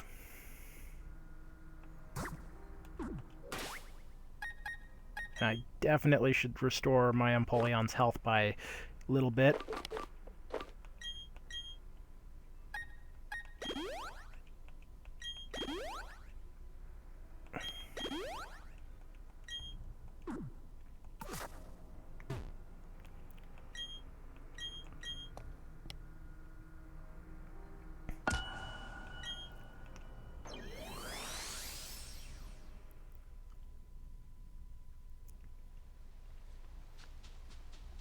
Hey look, it's Dwayne the Reggie Rock Johnson.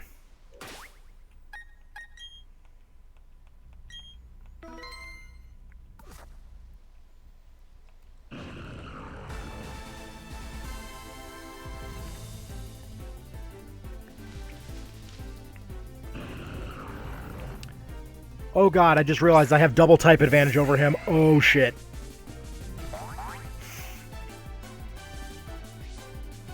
Okay, so the only safe move I can make right out of battle is literally Aqua Jet.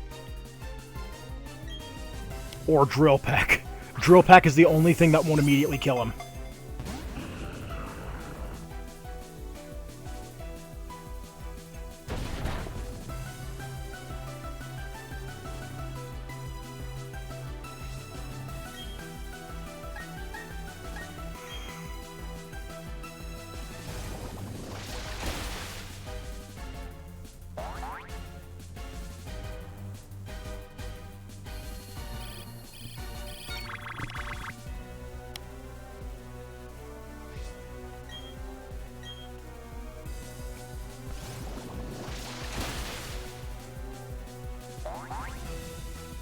One more should...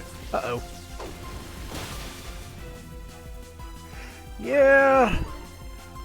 One more Aqua Jet should put him at a critical state.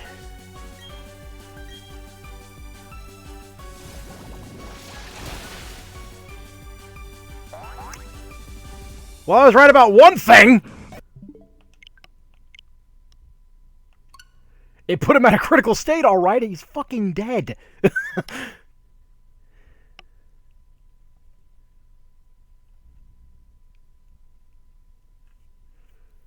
And this is why you drop safety saves, people.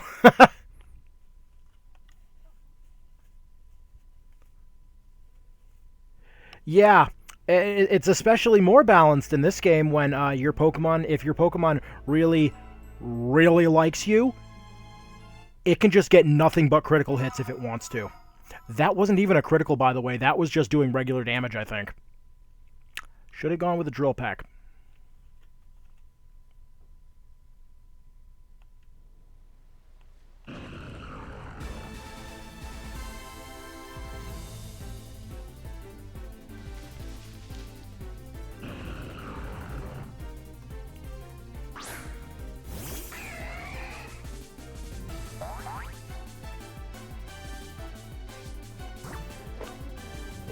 Let's try again.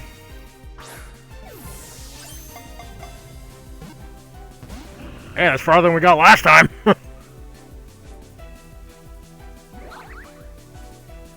And so here's the bad thing too. Every time you see that heart show up in battle, it means that the affection gauge went up. So that increases the chance of any attack landing a critical hit. Or its evasion being buffed.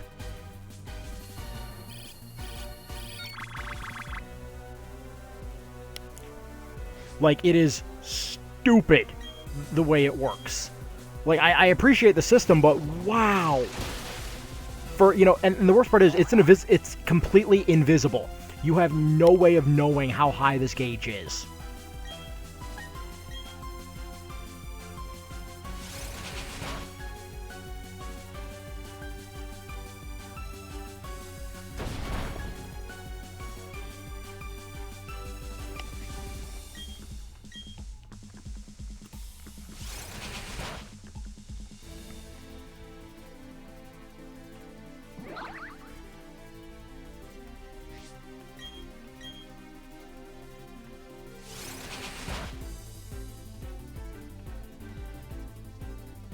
Oh, that would have done some damage. It also probably would have paralyzed me. Okay, no more attacks. We're just... You see? Wishing to be praised. We're just gonna start, tossing everything at the... at Reggie now.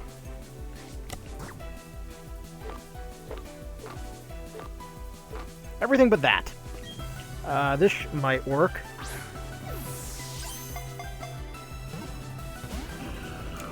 Or we could do that.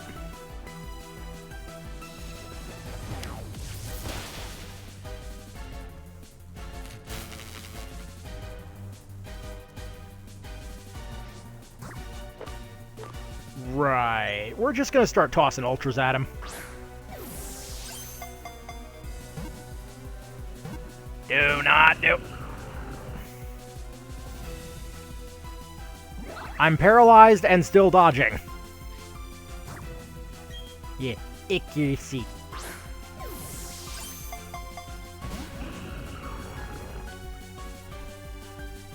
I do appreciate, I really do appreciate the 3D models that they did on the Reggies. Like, they look so good. Like, they actually capture how good the sprites were back in the day.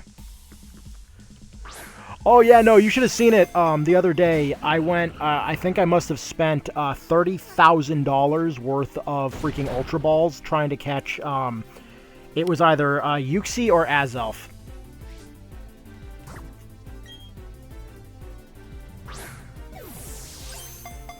Like, it took, I had to reset because it took every single Pokeball in my inventory. Minus the Master Ball. I'm not wasting the Master Ball on one of those things. Like, if I'm going to waste it on anything, it's going to be one of the ones that flee. Which is basically Mesprit.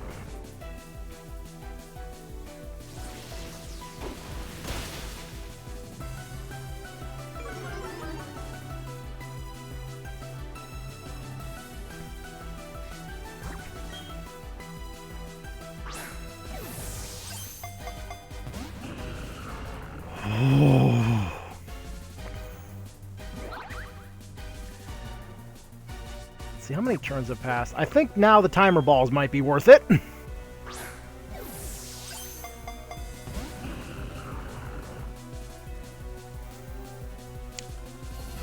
This walking landslide is testing my patience.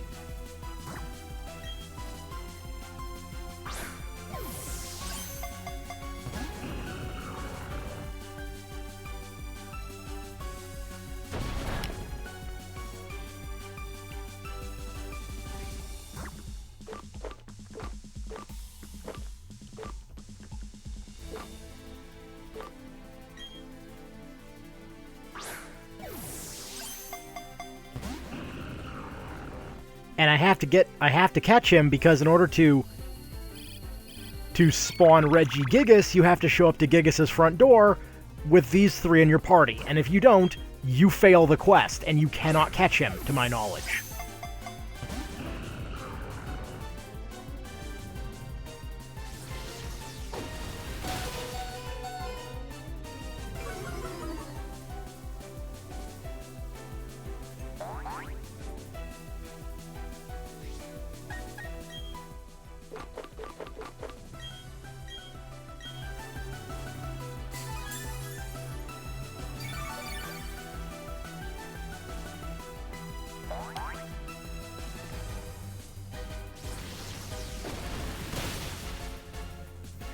Nah, Nah, the rock slide's just really angry right now. However, now that his stats have been lowered considerably...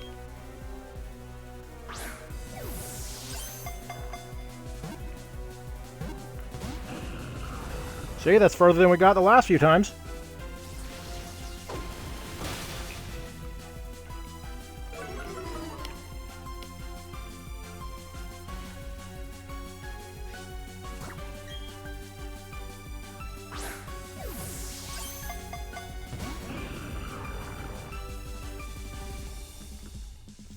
No!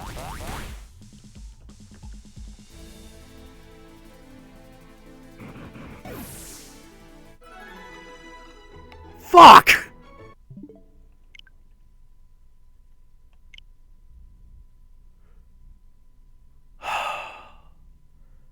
So now I know.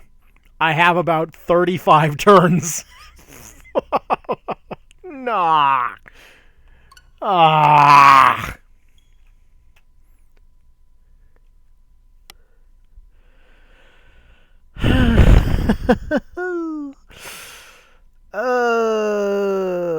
I wish I could just transfer or make more master balls in this game, so that way I wouldn't have to go through this problem.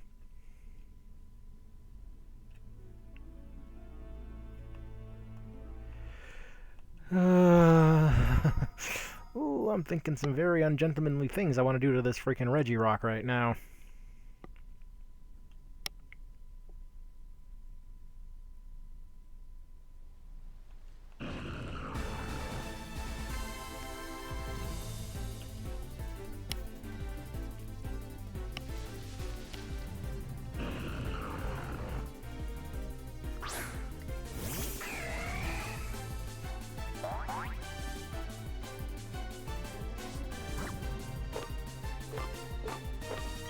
I swear to God, if it works this time, I'm just gonna get mad.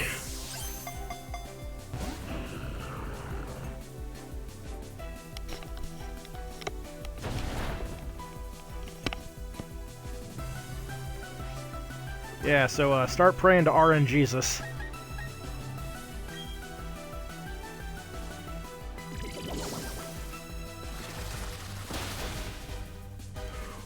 Oh! Oh! Oh! Oh my God! He has 1 HP left.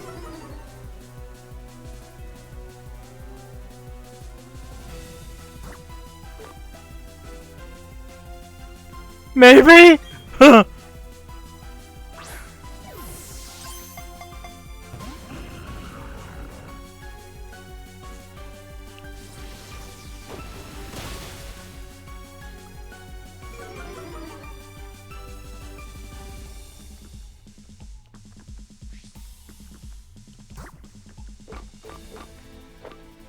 That's not gonna work. What is this one? Half the time this game is stupid. You could throw an Ultra Ball, works nothing. Throw a Pokeball, might work.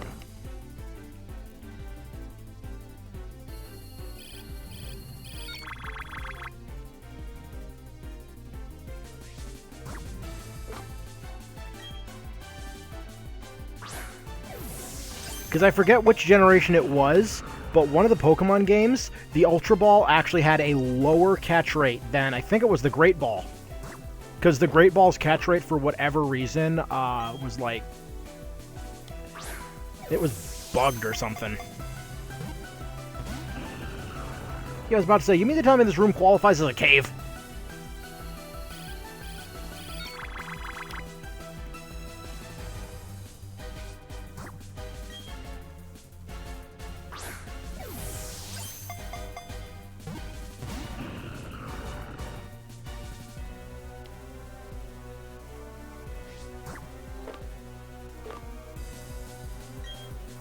I don't know. Have a Premier Ball.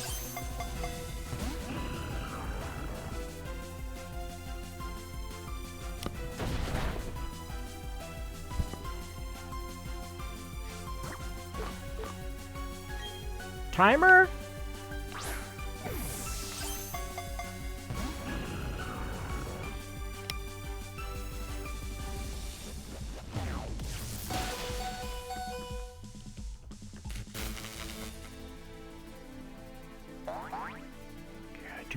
not have that many turns left.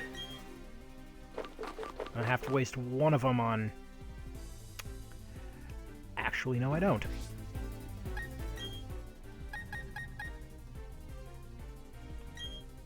You have perfect defense.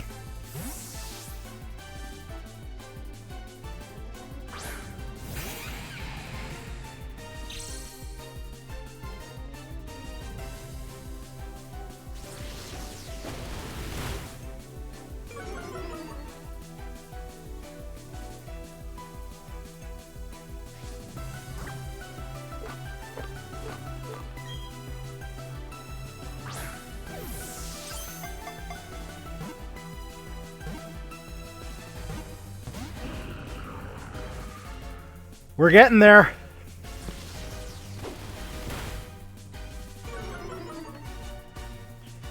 If he uses struggle, I'm screwed. And I have to reset again.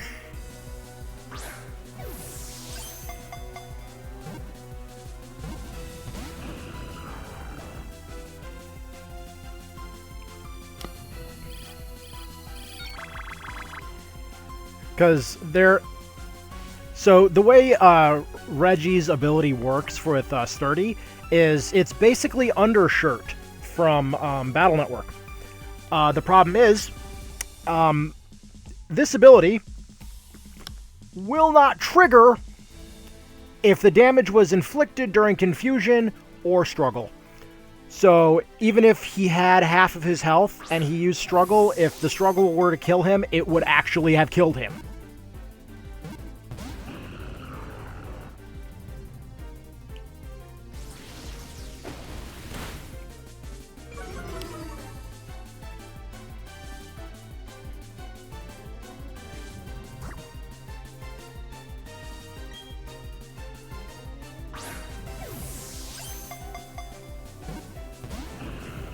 Like, I appreciate that they did that, but that means, like, there's no plan B.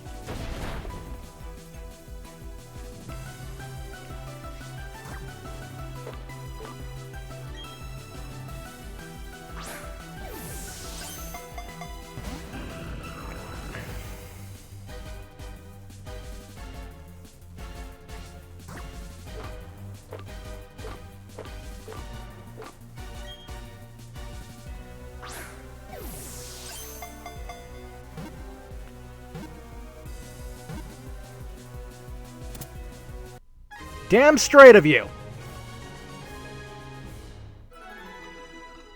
Damn straight of you, because I will risk having to reset twice. Because if he didn't get in that ball and stay in that ball, I was going to greet him with an earthquake. I will bring the entire freaking ceiling down on us. I do not care.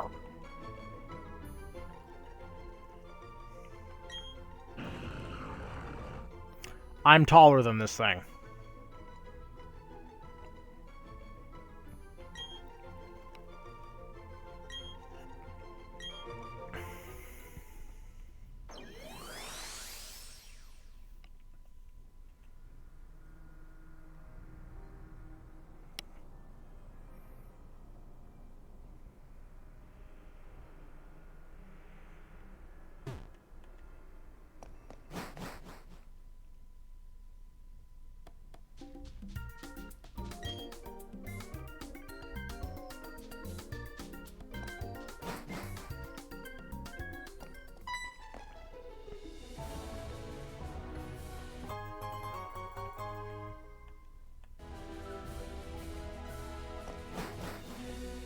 Now, I'm going to drop a save so I don't lose my mind if the game crashes.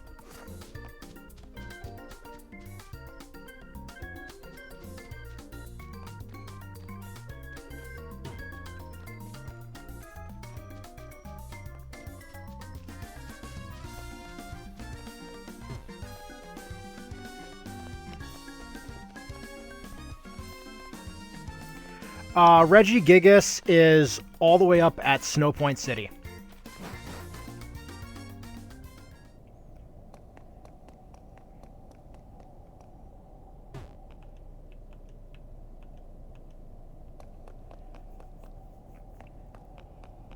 And now I need to get items to get the slate. just so I can... Because this is Giratina's room. This is where you can get Giratina's origin form. So, like, the form that only appears when he's inside the Distortion Realm.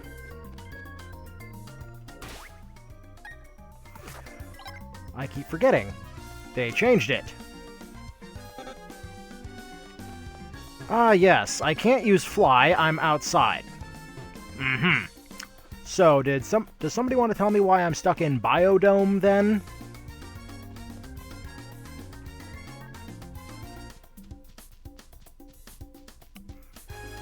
But this one's pretty cool, so...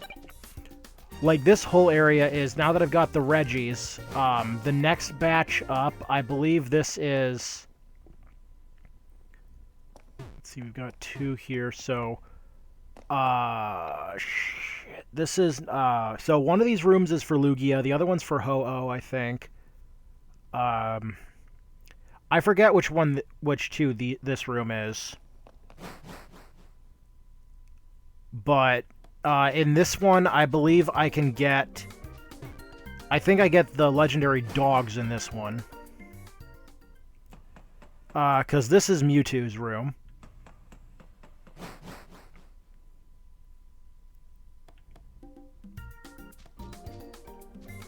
Oh, that's a ledge.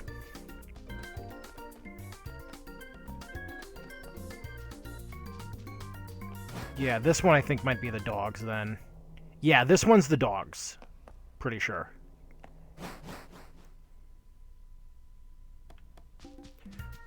Oh wait, the other room might have been... That might have been for Latios and Latios.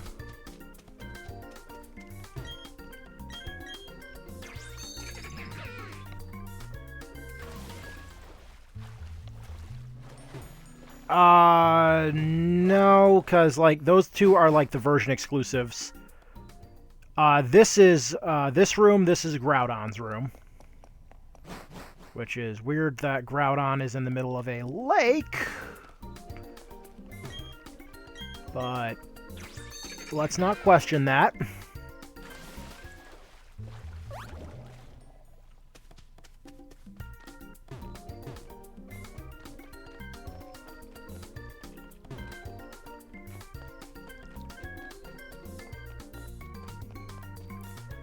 So that's Giratina's. This one, I think, might be...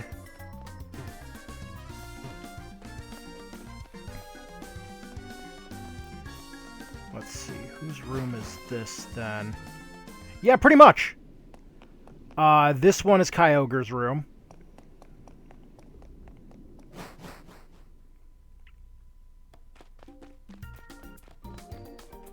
Which I think means that this alcove must be Lugia's.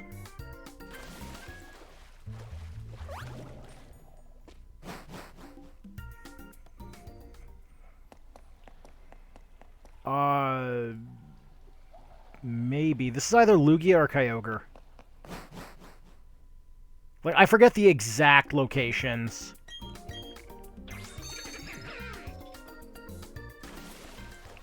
Because I know on one side of the versions, you end up, like, getting Lugia and, like, the Johto stuff, basically. But then they do something weird. So, this is Rayquaza's room. Okay, so that means the other one that was like this, that was Kyogre's. Which means the other room that I thought was Kyogre's, that was probably Lugia's.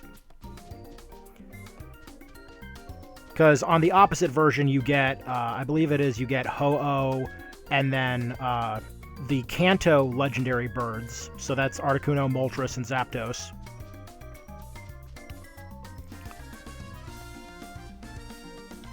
However, there are, like, and then there's some that are shared. So I think Latios and Latios are shared, but, like, the dogs and the birds are not.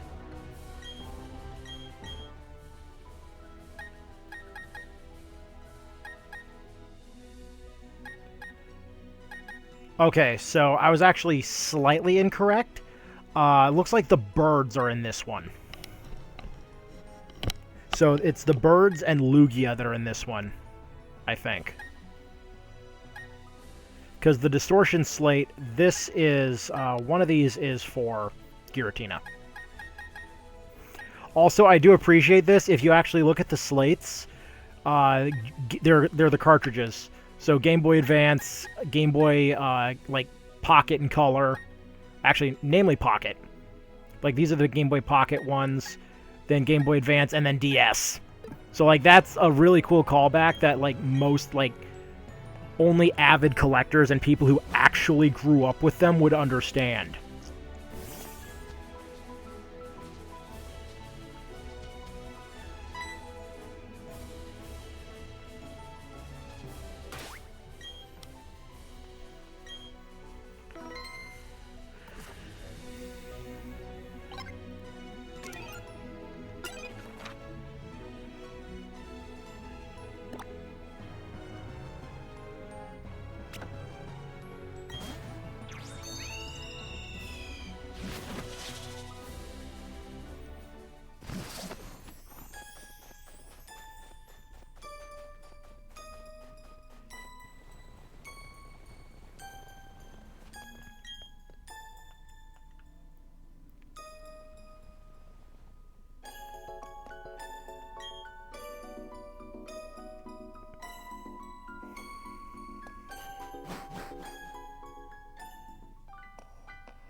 Yeah, definitely going to use a full restore. Ugh.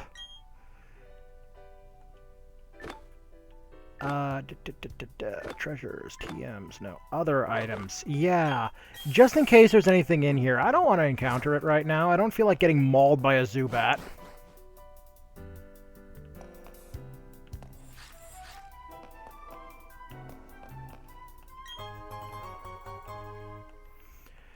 Oh god, I'm hearing him yelling.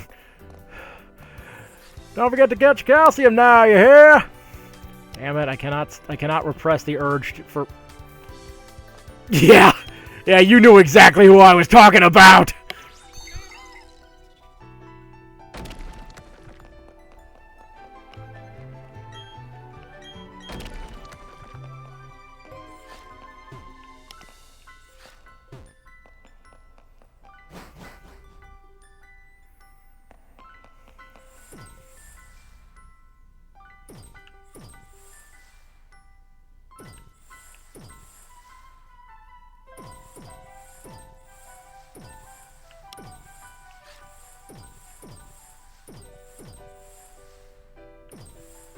That's right, I go this way, then I go this way, then I go this way, and then I'm up.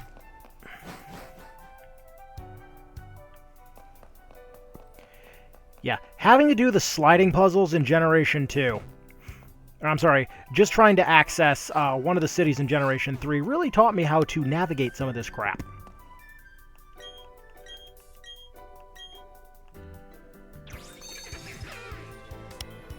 I appreciate we no longer have to have an HM slave on the team.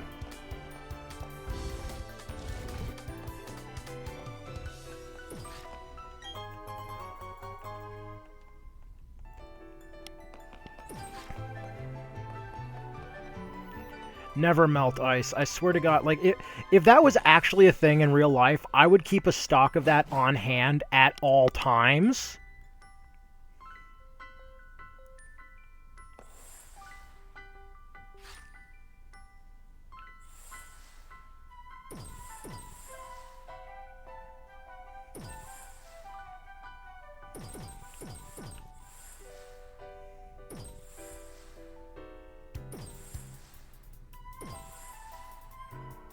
I figured you still were. How's the Zelda grind going? Breath of the Wild, I assume, or are you doing Tears of the Kingdom?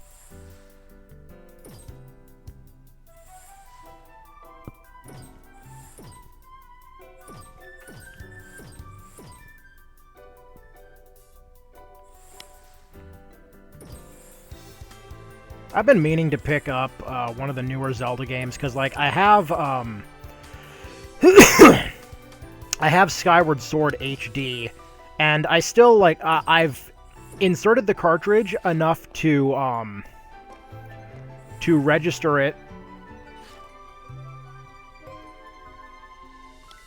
That's about as far as I got.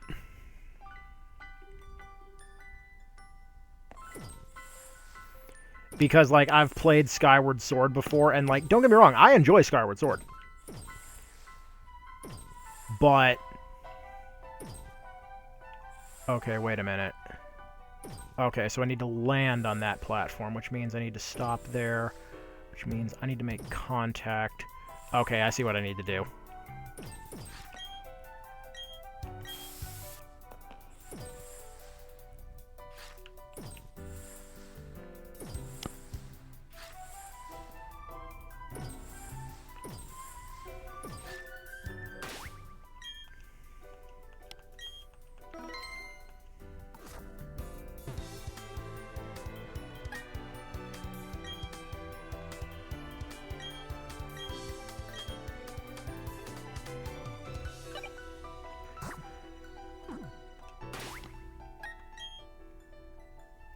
I appreciate that now you can open your boxes anywhere.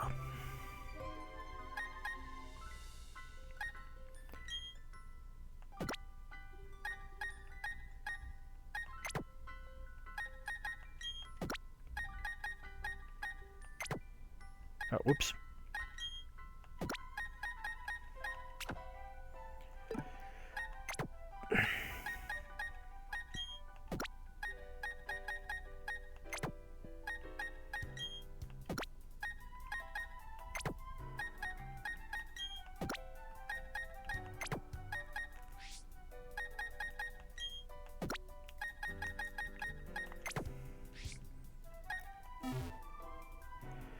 Okay, I've got 3 level 100 Walking Apocalypses against something that's likely level 70.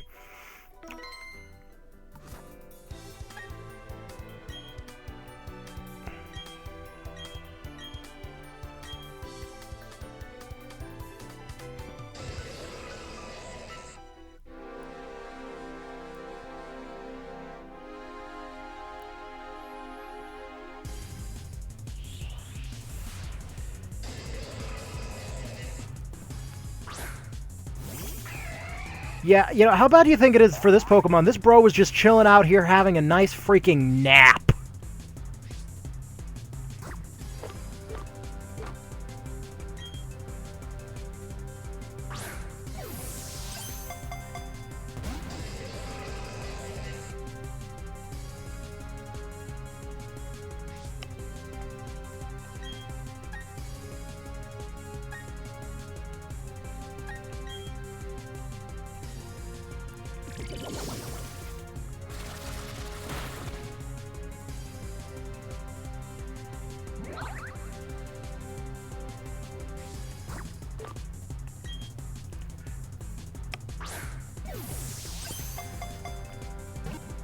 Like, I swear, that's that's one of the things that always just strikes me with Pokemon games. Like, half of the Pokemon you encounter that are... Oh, that was a big arm! Like, half the Pokemon that you encounter that are legendaries are just chilling. Like, they're just vibing, and then here comes this trainer just walking in and just like, yo, sup, you're coming with me. It's like, come on, that's just like next level!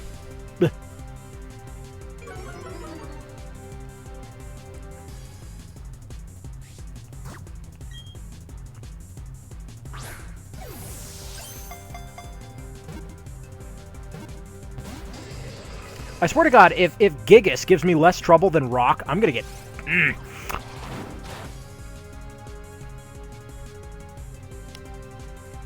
Uh-oh. Whenever it says finally gets its act together, that's when its stats actually go up to where they're supposed to be.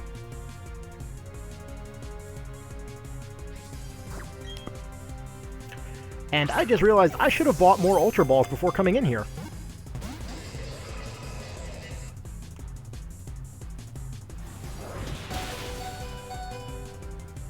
Ooh. I'm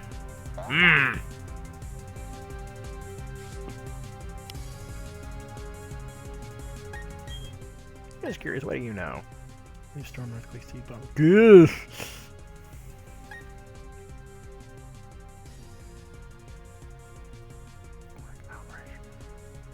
Yeah, that's... Wow. I didn't have 35 turns with him. I had 20. Oh my god. So by the time... Wow, that's... Wow, by the time the timer balls actually would have became effective, he would have been dead. And that was just from self-inflicted. 25. Wow.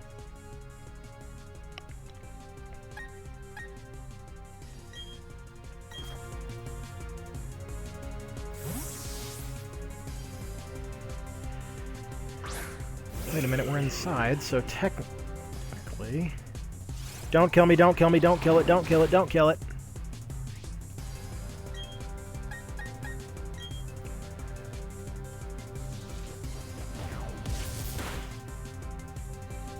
Damn it!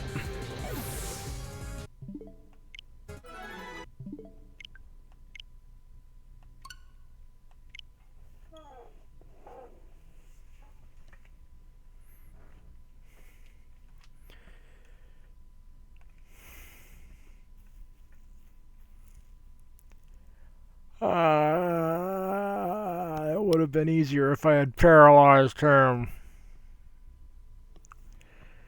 I guess that's what they mean by sweep the leg.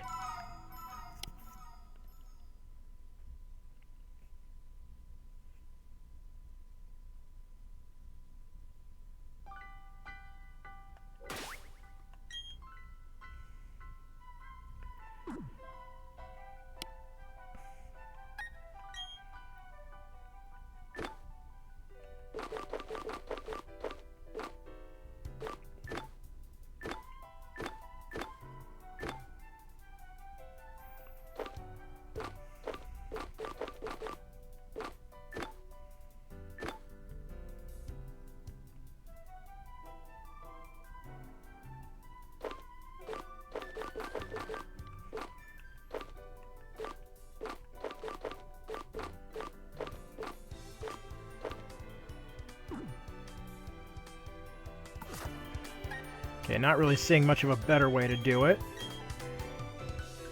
So, hey, big guy, wake up!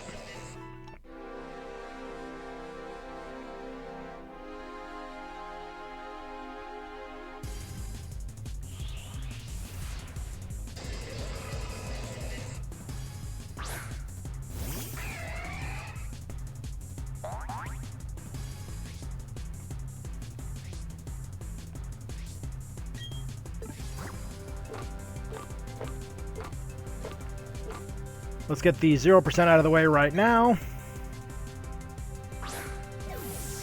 Because maybe it'll be higher than 0. What? Are you fucking serious?!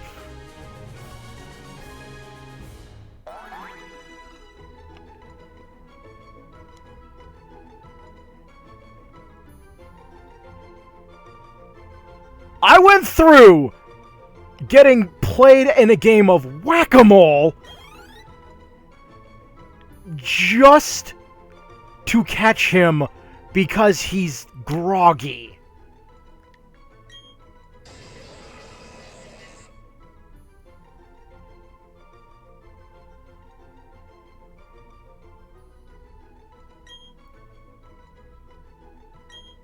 Wow.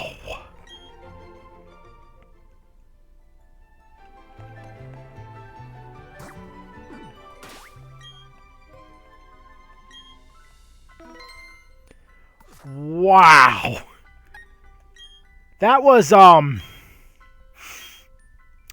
unexpected. So, about that 0%.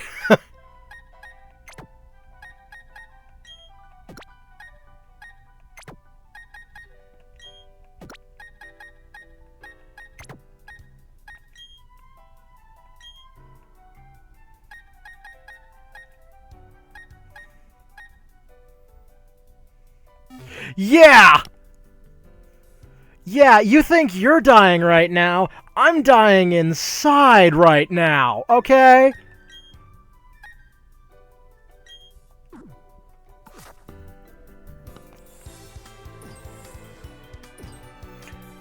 I just realized, wait, why do I need to go out? I have items for this. Yeah, why walk when I can take the easiest way out and yoink?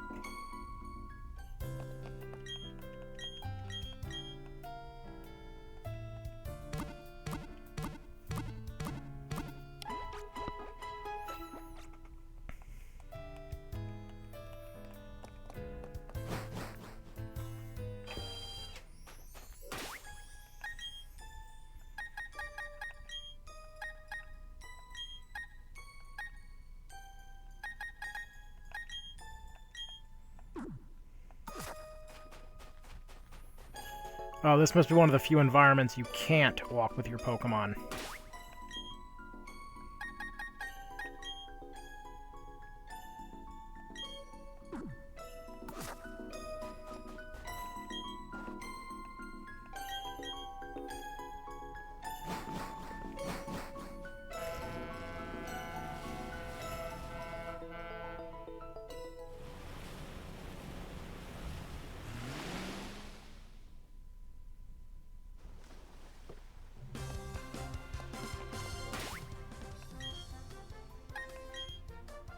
Okay, yeah, it was just that area you can't walk with.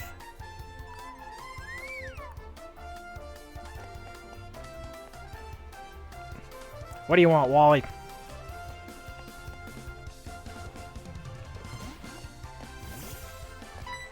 Not feeling chatty, huh?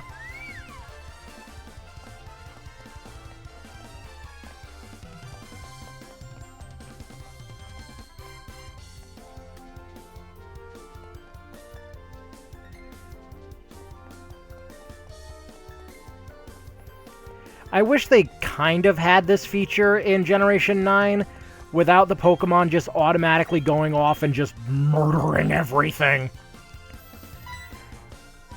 Lord knows my Tinkaton loves doing that.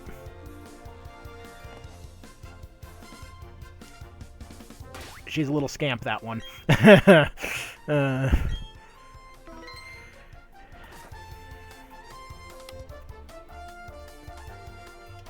Let's see. So now that I got Gigas, I've already got Heatran. Oh, right, I need to open up the Ribbon Syndicate to get that nightmare rolling. And then I need to get over here.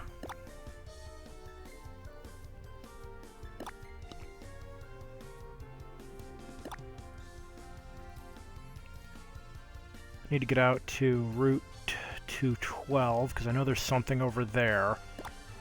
We're already taking care of that.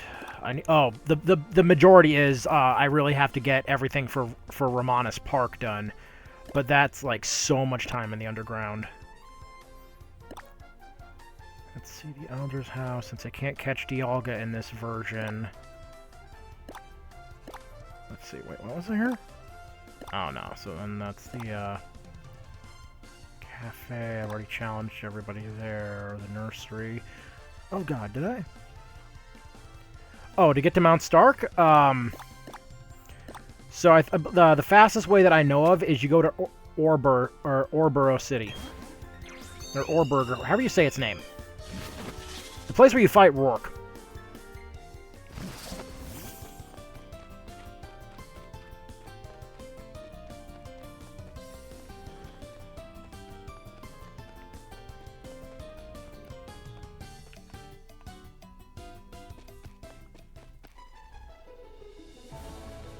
Let me just check my map real quick.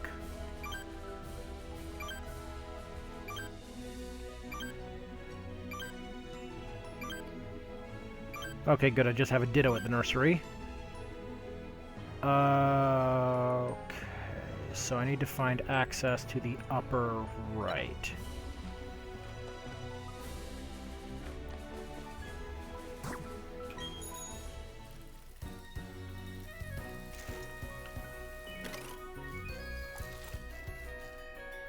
So this is how you access to start with. Don't need to know about paralysis. I've been playing these games for plenty of time. I'm very familiar with being paralyzed.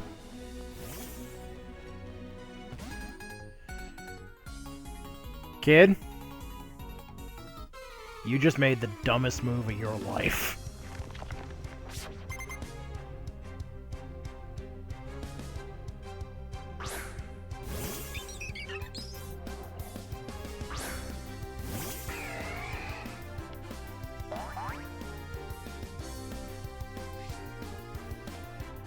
I'd say I have a little of an advantage over them.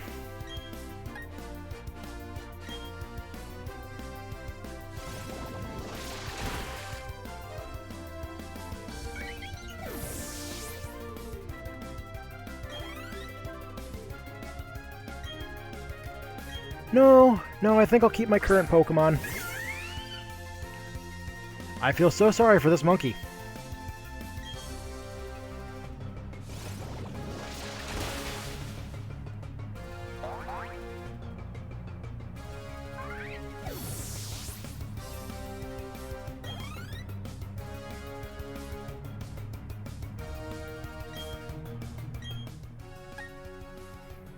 You know what? I never let my Glaceon have much fun, so...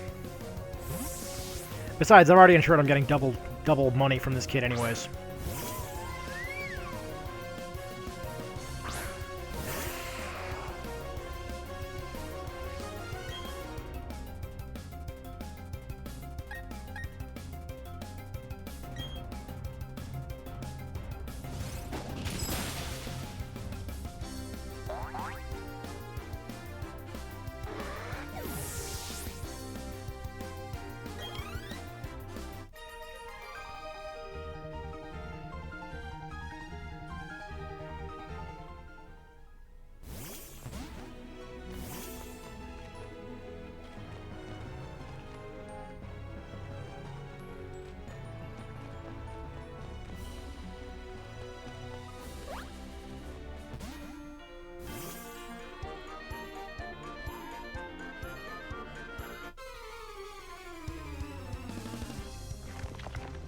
Oh, wait, Mount Stark, isn't the... Oh, I'm so sorry. I think I'm going to the wrong place. Mount Stark is where Heatran is, isn't it?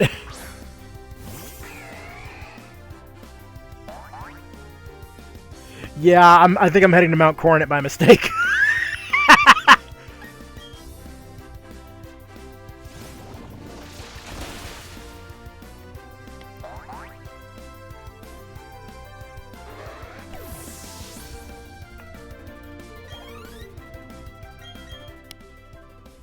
Okay, I am not even on the right fucking continent right now. Wow, okay. My bad. My heart was in the wrong place. Unfortunately, my coordinates were not.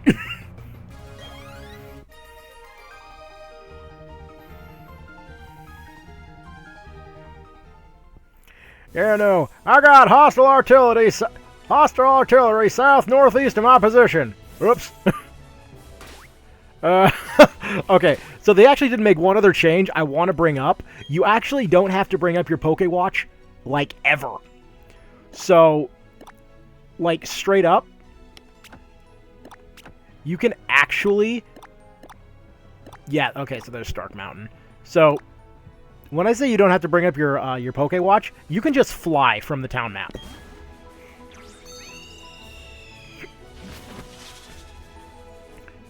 Which, you know, since they bring it up anyways, it's like, that's probably exactly why, but it's like, they do not tell you this.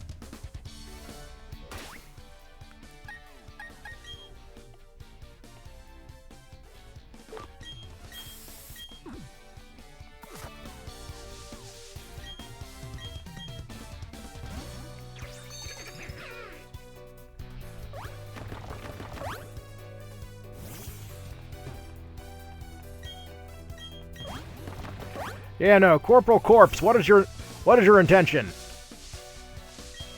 Well, I think I'm going to die, sir.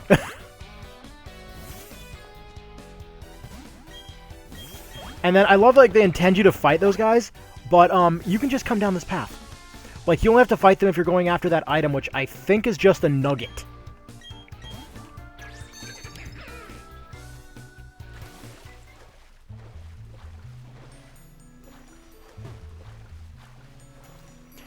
And that house, you don't even have to go to.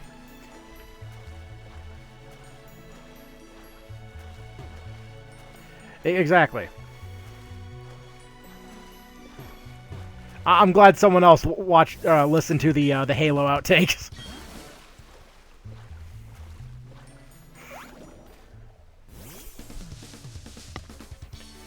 Let's see. Okay, this is. So you just come up this way. You need the bike. You need to have it on. You need to have it on your speed setting.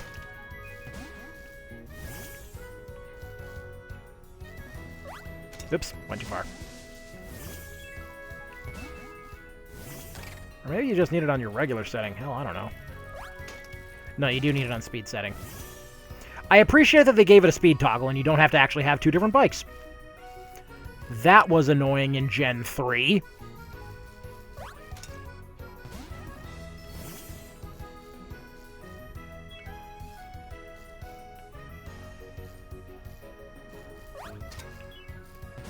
Come through here, jump this. We actually don't need the bike anymore, so we can just take that off. Here's a spot to restore our health. Now we need the bike again. And we no longer need the bike. You just come up through this way, come down here. You can fight or ignore that guy, up to you. Come up this way, and you'll have to use another repel unless you choose to get into fights constantly. That's just access for an item. So now we're at Mount Stark. But I assume you're wanting information on how to actually get through Mount Stark. So you start off with destroying the rock. And this is probably one of the coolest things that they've done with an HM puzzle. Ever. But I wish they had kept it and actually thought to incorporate some kind of, gravity into this rock to just make it fly all the way down there. From here, I just go down, then I go up, and then I push this down. So now we've got access open. We don't need to go down that other way, because the access we need is directly above us.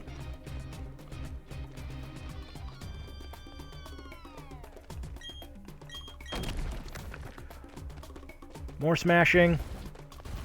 More strength.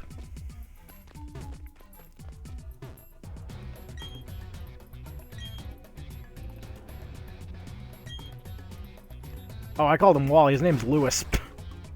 See, that's how forgettable of a rival he is.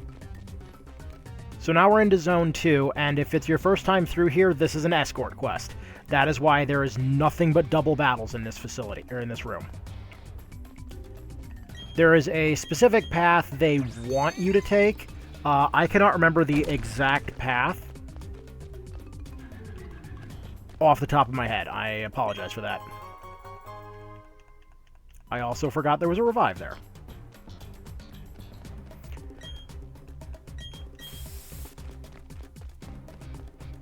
But coming through here, because it'll be your first time and you'll have the escort, you will not be able to use any of the HM shortcuts like Rock Slide, which would let you move around. So I believe you have to come all the way down. Yeah, you have to come down here all the way this way to come up here, which is one of the other... I thought I had already taken these two out.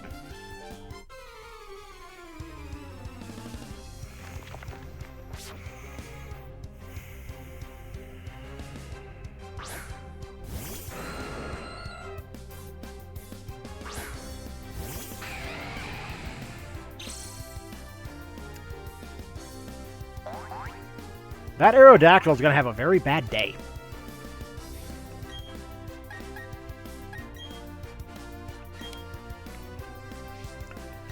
Kangaskhan, I can use Seed Bomb on.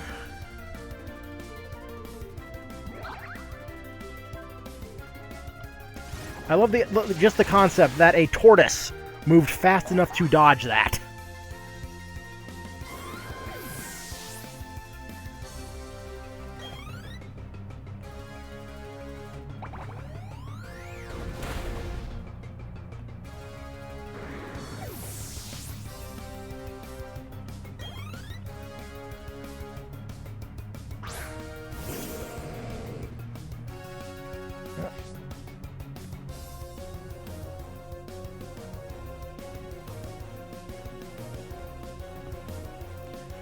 Let's see, Ursaring. That is a dark type. I could use a psychic type on it, but no. In fact, I'm just gonna walk up to it very gingerly and club it in the face.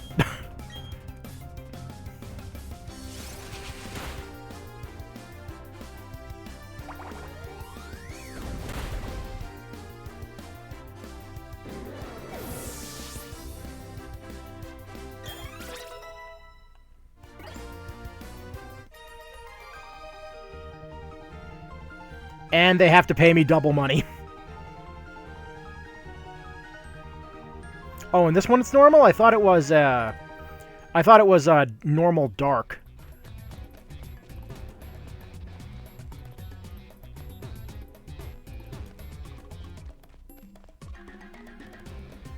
Right, it's you go left. And I think you go left again. Go straight for no, okay. Because there's some items, like there was an item here.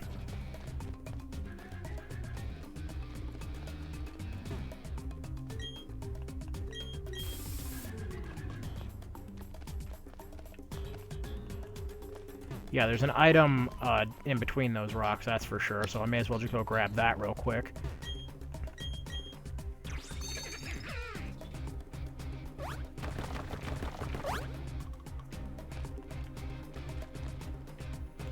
Guess I already grabbed it.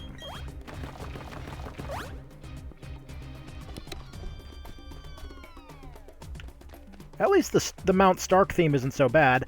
This is the, to my knowledge, this is the final room, by the way, before you get to Heatran.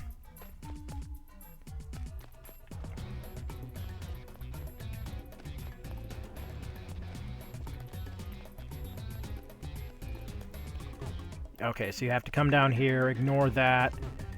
You can just walk right by those two.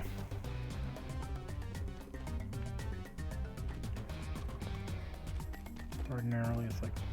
Wait a minute, what the fuck? Okay, now I'm confused.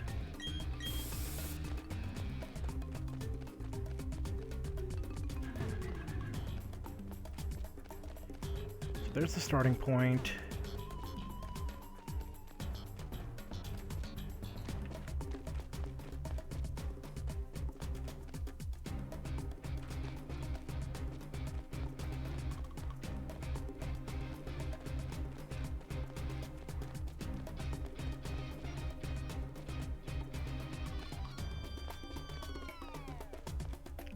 Okay.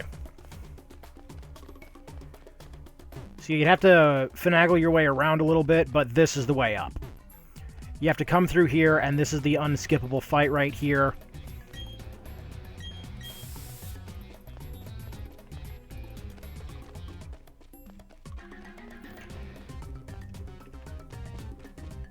Because there was something up there you had to get.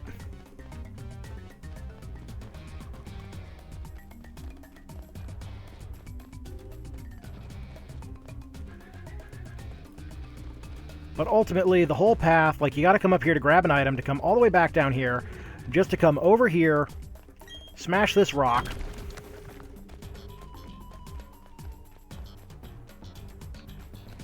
Come up here, have to fight those two mandatorily.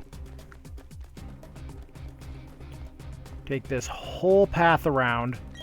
See, I know where I'm going. I was just slow.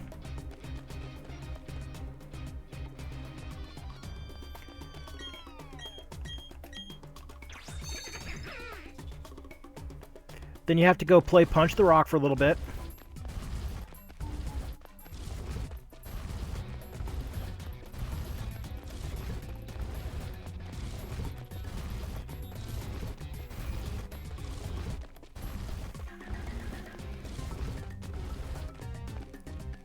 And that is an extremely complicated setup on how you get to Heatran.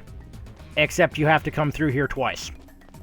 Because your first time coming through here, Heatran won't be here, and instead Lewis will have taken an item, or someone will have taken an item that they should not have in here. And then you have to come back through here again, because then Heatran will have spawned. And from my understanding, the gender on it, because this is one of the very few legendaries that has a gender, is random. But it will always spawn right there, except now coming back through the second time, you'll have access to your shortcut options. So you won't have to go through the full path. However, if you choose to take the shortcut, you do have to fight those two. And then once you get through Mount Stark, the easiest way out is to use one of these. And just drill straight through the ceiling.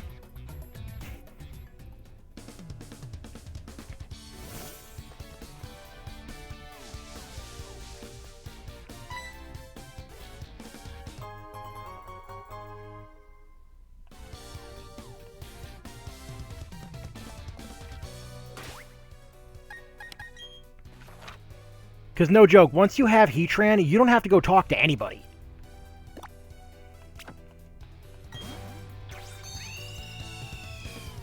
Alright, sorry, I got so confused on that one. And then to open the Ribbon Society, in order to make it through the door, you have to have combined in your party every Pokemon. Total, you have to have 10 ribbons on your Pokemon.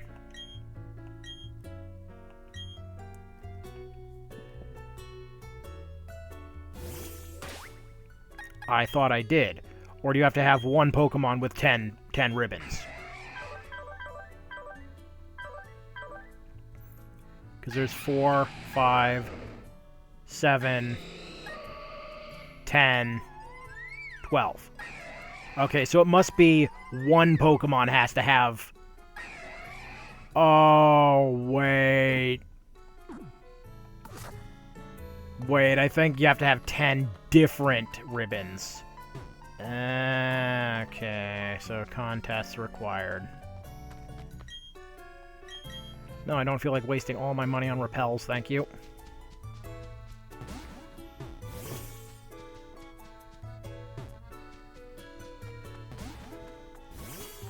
But, like, the houses, like, I do agree with some of the complaints on Gen 9 about one thing. They did not handle environments as well as they could have, because the amount of structures you can actually enter in Generation 9 is really low. Like, if you look at it, all of the gyms are the same structure. Like, straight up. So that's the same room asset, they're just loading different objects into.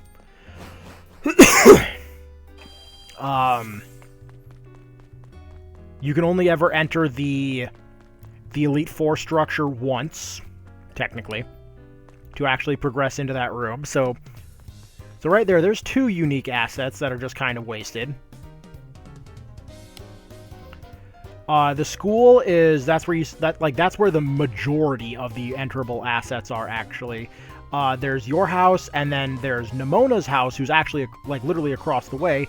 They don't implicitly tell you this, but that freaking mansion across the path from you at the starting point, that's Nemona's house.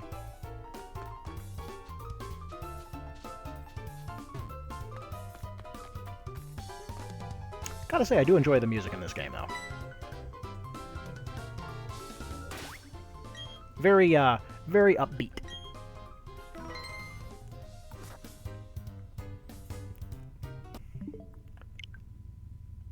But yeah, unless I do more in the underground, can't really do a lot more there. Battle Network's a whole freaking... it's like, do I want to start Game 2 on Red Sun, or do I want to punch myself in the nads over and over again doing Blue Moon, or do I really, really hate myself and want to do Team Proto Man? No, thank you. No, I'm good. I don't hate myself that much tonight.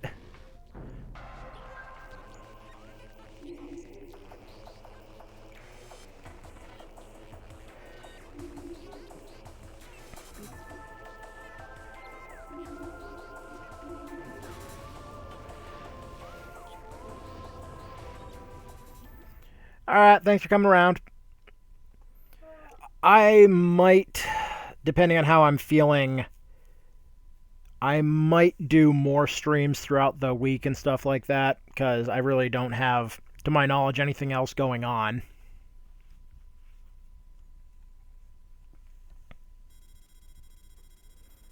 Might see how far I can get in the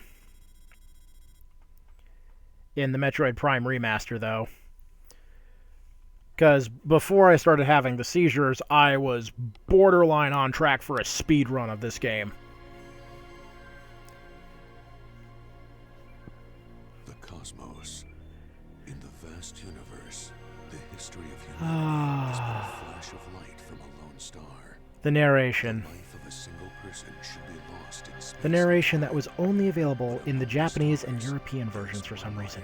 That burns brighter than all others. The light of Samus Aran. Her battles extend beyond her life and etch themselves into history. Here, another chapter of that history will be written.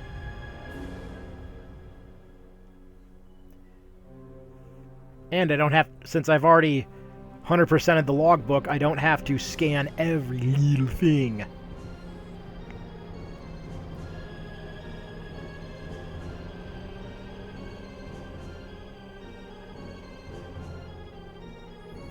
Like, if they announce, like, if the studio that remastered this, if they announce they're doing a remastered version of Echoes, sign me the fuck up. Like, just straight up. Because Echoes was probably my favorite Metroid Prime game.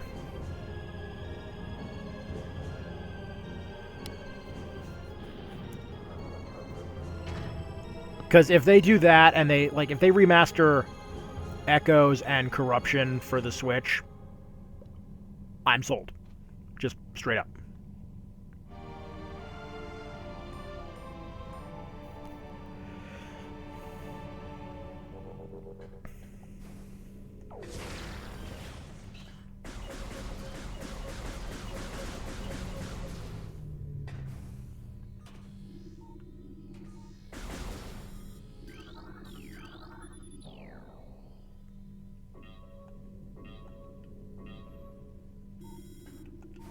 A little rusty, but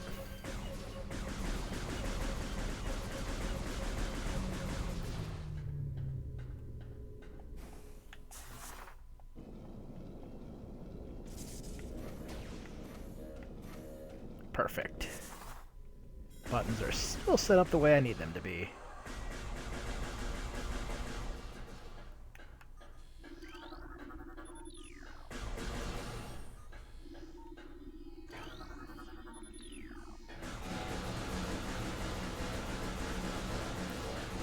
Open the freaking door!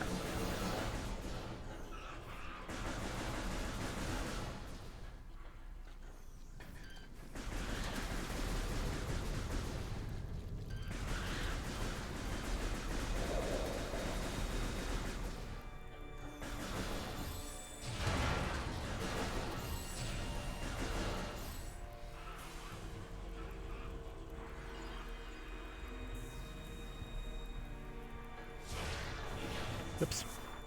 I keep forgetting I mapped those to my grips.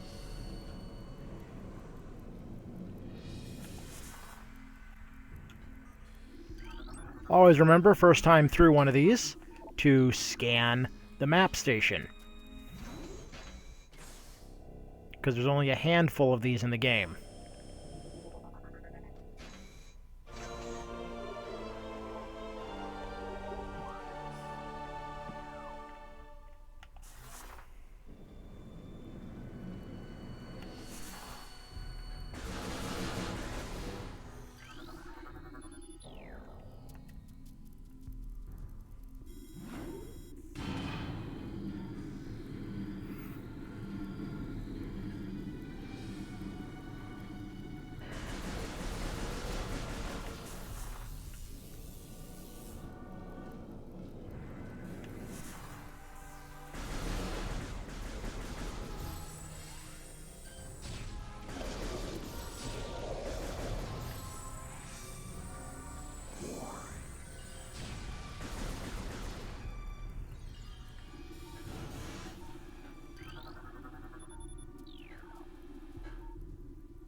Alright, later.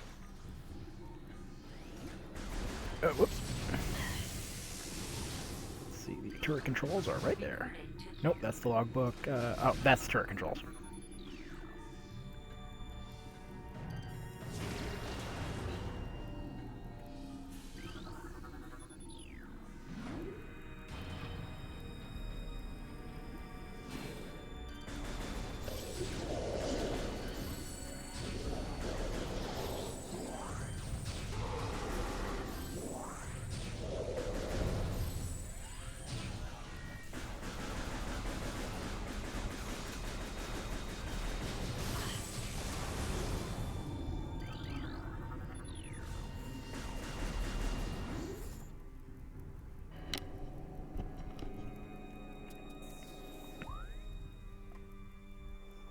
Let me just check the stream real quick, make sure everything's still going good. I need to press that button.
Let's see, it'd be, man, I need to get myself some mods for any time I stream and stuff like that, because, frankly, I have no idea what I'm doing, and there's just so much that I gotta do by myself. Like, that bot shouldn't have lasted long. Let's see. Let's see, report it for, phishing, for information, selling viewers.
Okay, now that I got all of that taken care of, unbelievably, we have not experienced, there has not been a single dropped frame. I actually cannot believe it's been going so smoothly now, since the,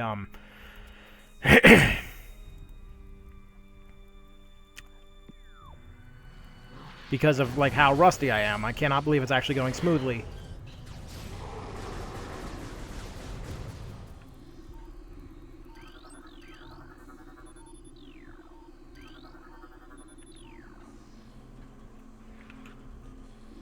Scan that for the tech. Oh, no. I thought that was a tech entry, but... Oh, that's later on. Yeah, because it's not a bomb slot. It's just a, gate.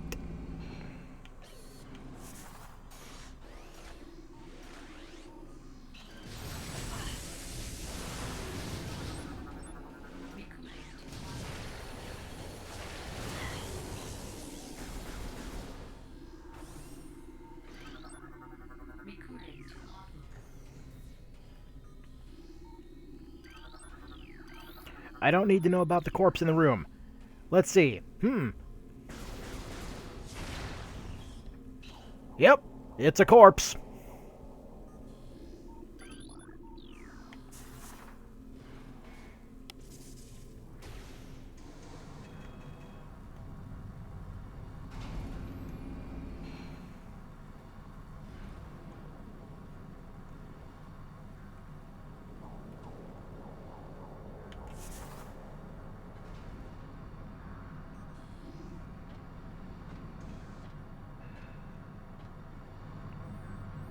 Like, all of the textures in this game just look so good.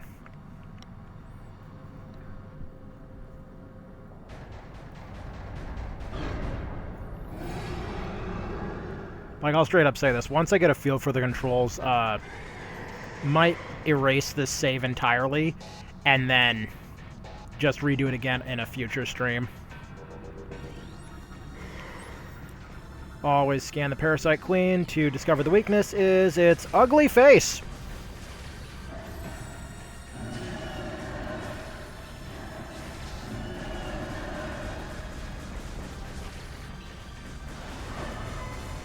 And it did.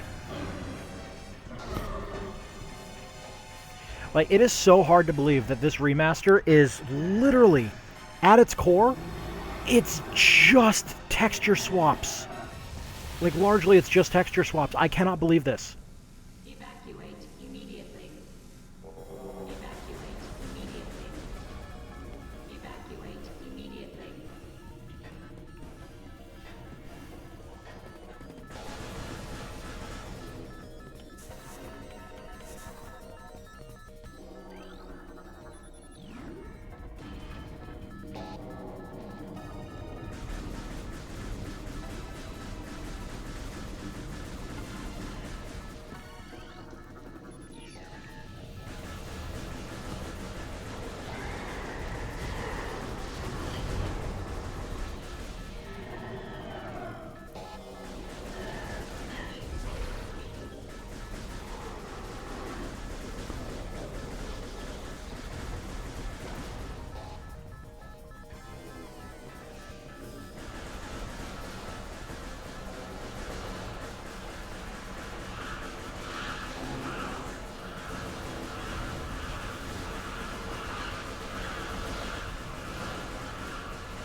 Man,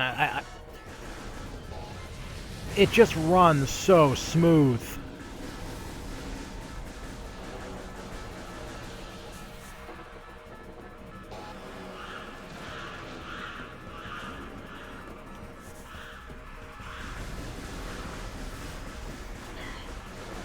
Like, there's no bad loading zones anymore, unlike the GameCube version, and unlike, you know, despite using the Wii version as the basis, like, they've done some major optimizing behind the scenes. Watch out for the Crusher.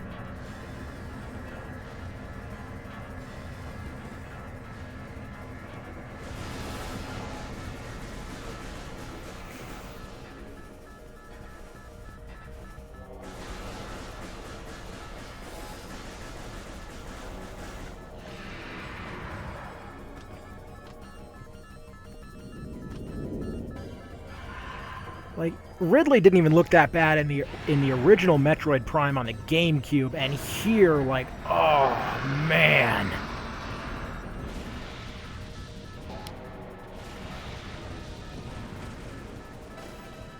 And then, oh my god, like, I will say this till the end of time, oh my god, that water effect.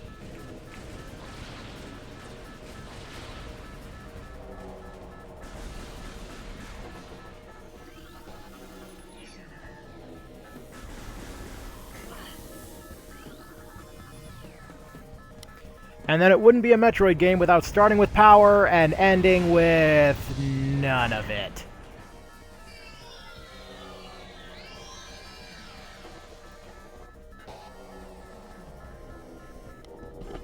There is malfunction. Workflow malfunction. Missile malfunction. Charge beam malfunction. Grapple beam malfunction. It's like, my god, I started with so much, and at the end of it, it's like, would you tell me what's still working?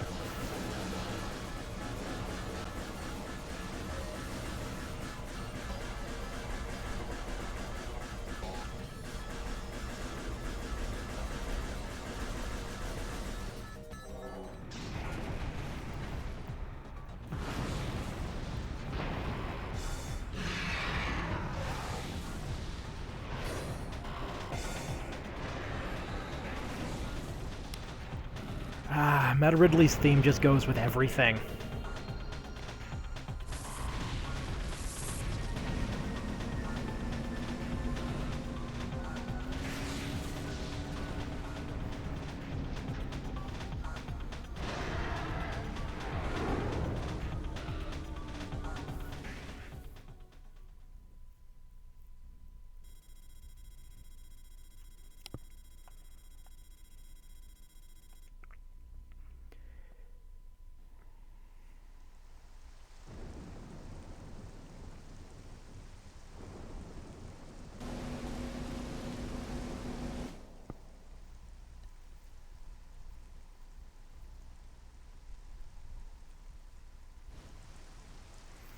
Like, seriously, that water texture! Oh my god!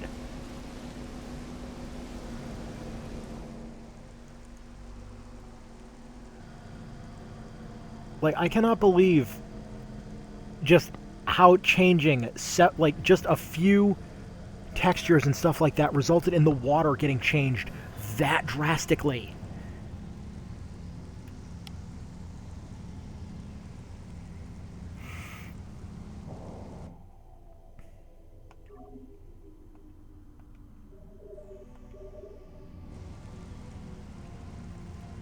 Then I wish we could still use some of the old glitches to get, like...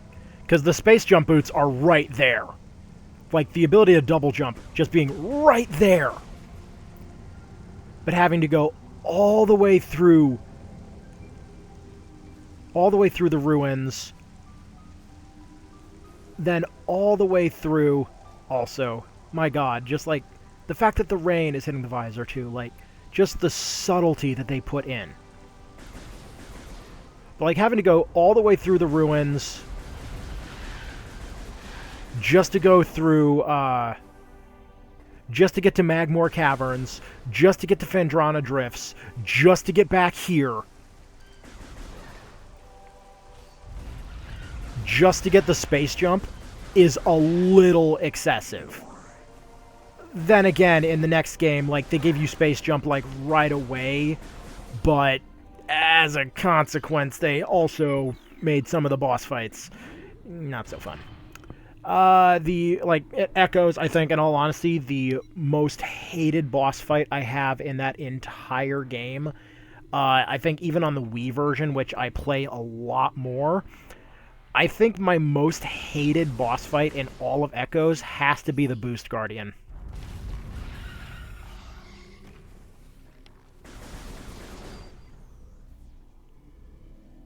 Like, just in general, the Boost Guardian was...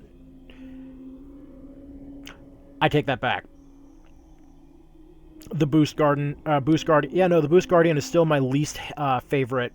probably my most hated boss fight in the entirety of the second game. My second one is definitely the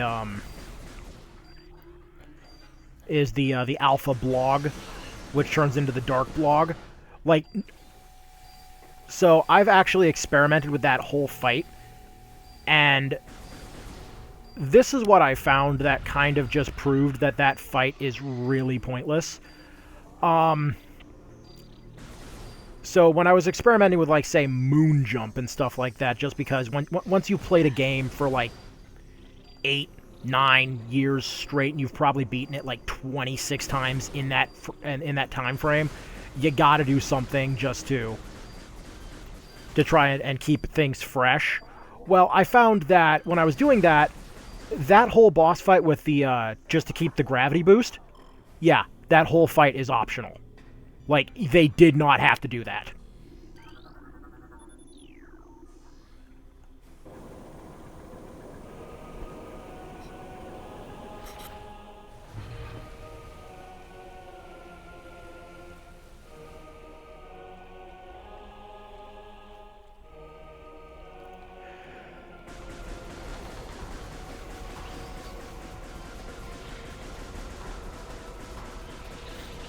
And if you want to, for this fight, if you want to keep from getting really, really dizzy, don't track the enemies with your eyes. What you actually want to do is track them with your motion, like use your motion tracker.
But, like, the rest of the games, like, for the Prime games, they are pretty weird on how, like, the completion flags are set. Like, I know a lot of people will have already figured, like, probably just from watching speedruns and listening to the community and stuff like that. Like, the game only checks a handful of flags, and you can actually manipulate those flags. So, for example, the only, if you're doing things out of logic, where you're sequence breaking the living hell out of the game, if you can somehow manage to get your hands on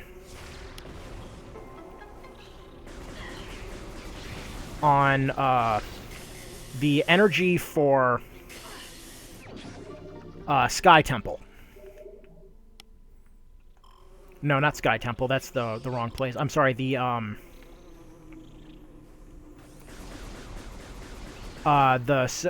Sanctuary Fortress or whatever it is. If you can get like the energy from where you would normally fight Quadraxis, if you can get your hands on the energy from that region, I cannot remember its name to save my life. That is actually the only item that is checked in logic for getting the light suit, which unlocks free mobility in Dark Aether. That is the only... Like, hilariously, that's the only thing that's checked. I do not understand why that is, but... Well, okay, let me correct that. I do understand why that is, because if you're doing things in logic, there would only be really one way you could get that. And put simply, like, the only way to get to that place, to get to that point, would be to have all the other temples and all the other places done. So you would have to follow the events as they set them out.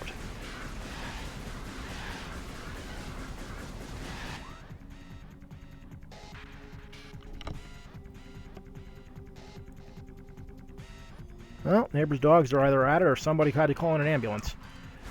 Both are possible in this neighborhood.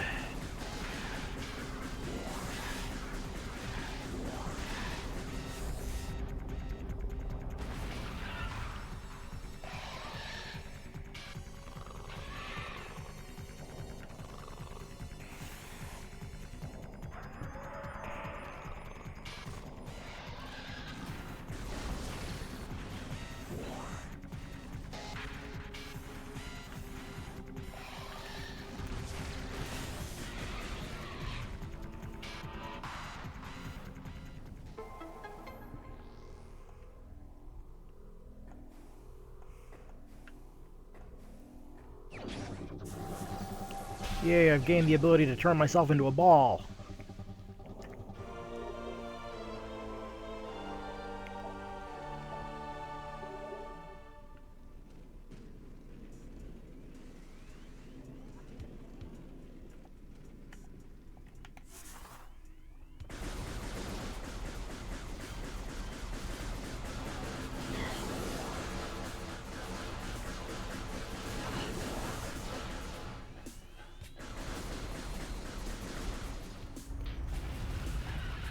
Like, to my knowledge, this Metroid Prime also has something similar in terms of logic, but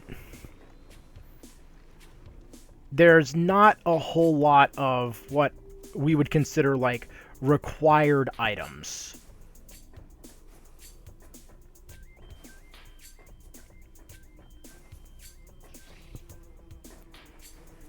So, like, there's the minimum stuff you have to get, and because you need them to open a lot of the areas, like power bombs cannot be skipped. Like, if this was the GameCube version, typically we would have power bombs available very soon, actually. Like, we would probably already have power bombs available right now. Because the way the game's checked for the items is they actually... This is that's the volcano room. Every time. I make that mistake every time.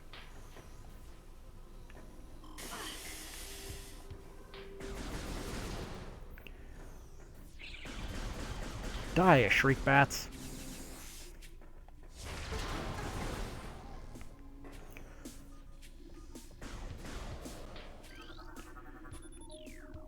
We can get that one. And this one scanned.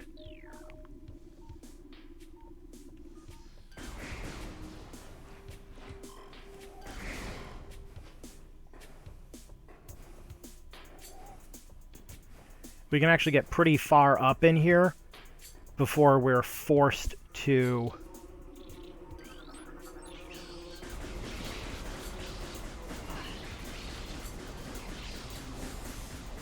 stop.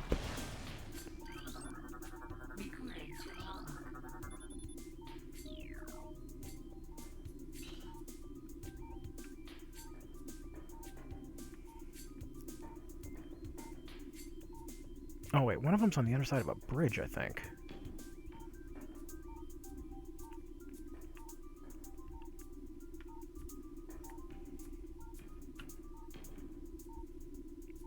I've already got that one. I already got the one down there.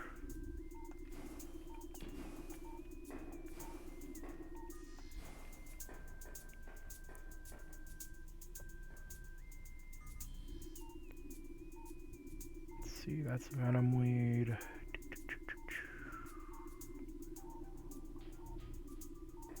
Alright, that one is...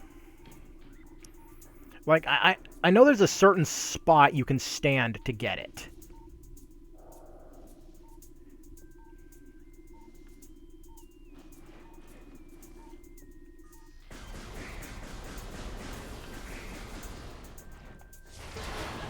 But kind of irrelevant for right now.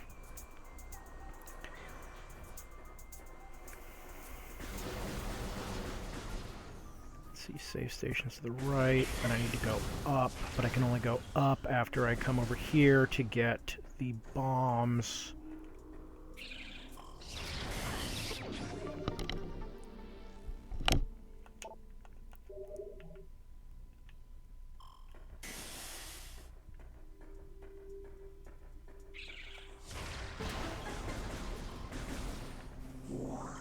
Yeah, I gotta come here to get the charge beam.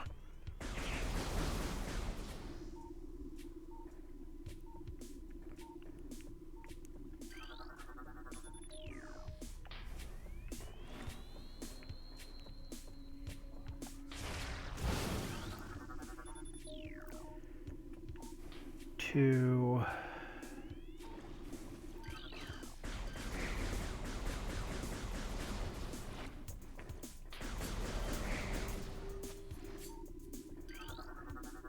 Three...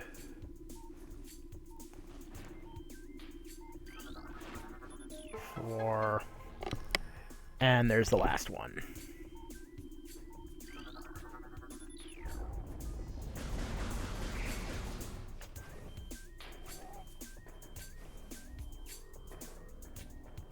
Okay, there's the charge beam back.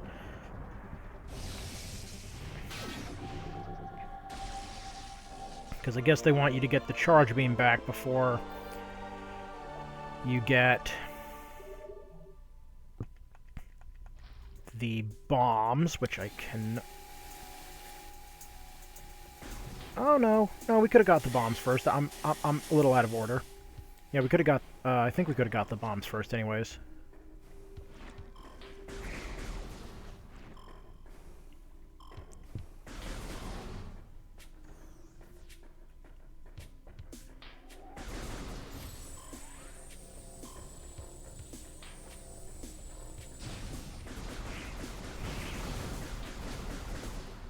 Yeah, because now we gotta go... Oh, nope. Nope, okay. Oh, wait, no. Gotta go. I'm a dumb.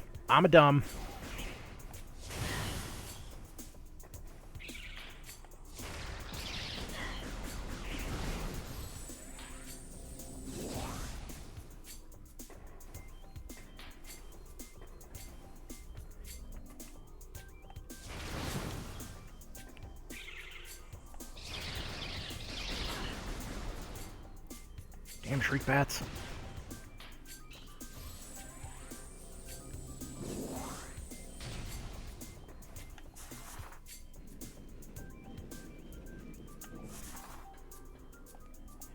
Yep. Supposed to jump there.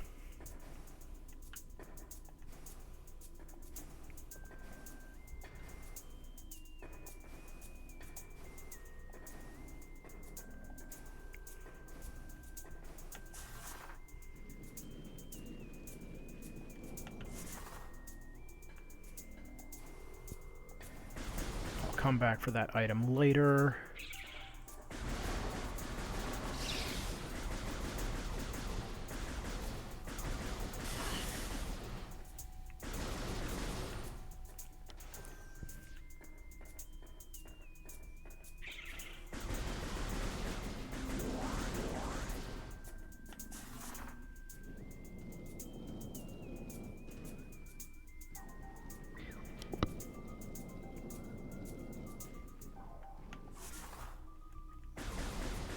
Yeah, I think what I'll do is probably what I did last time. Probably go beat Flagra to get the Varia suit, and then make it to Magmor, and then save there, and then probably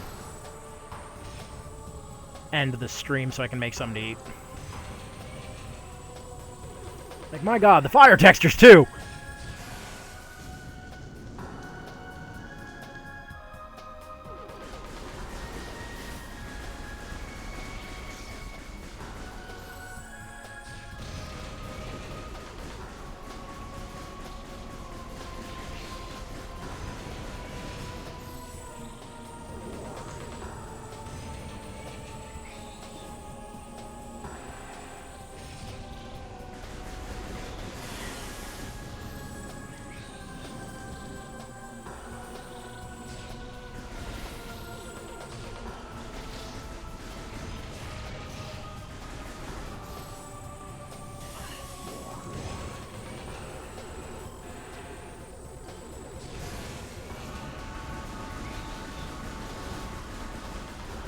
one more time, and that hive will be completely burned out.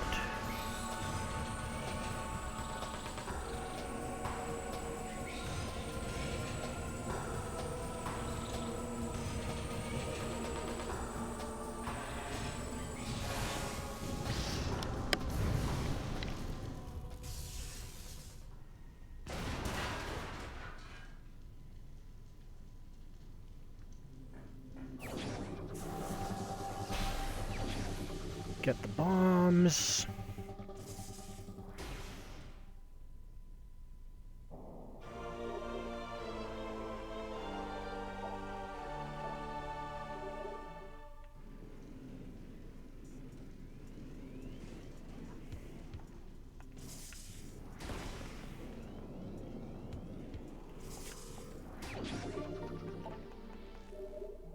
Get the missile expansion so I don't have to come back to this room ever.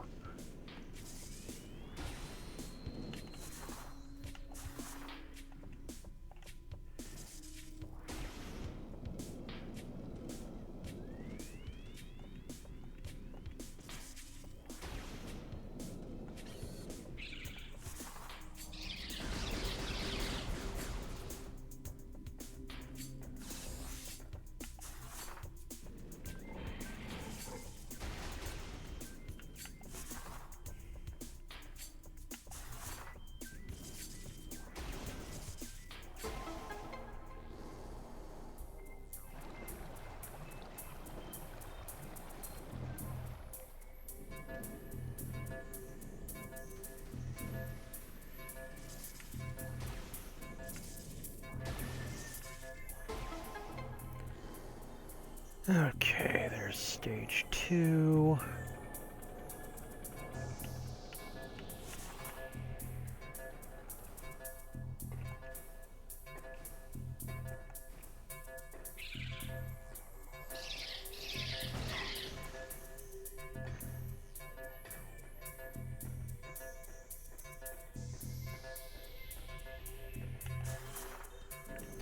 Like this puzzle too, in order to unlock the door and stuff like that, it only checks that you've activated, to my knowledge, it only checks that you hit the upper lock. But there's no way to get here, you know, otherwise.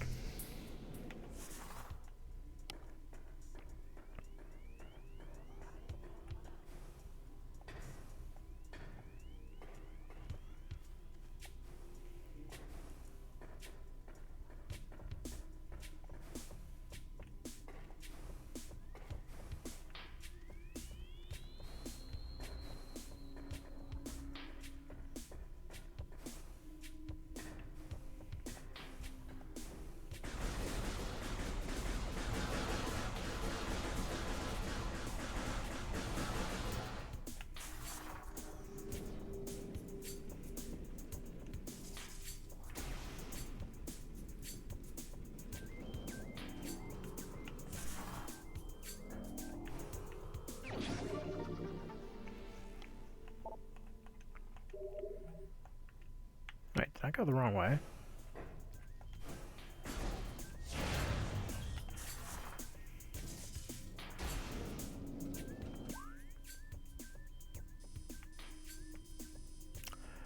Oh yes, yes I did. But having 2 energy tanks is way better right now.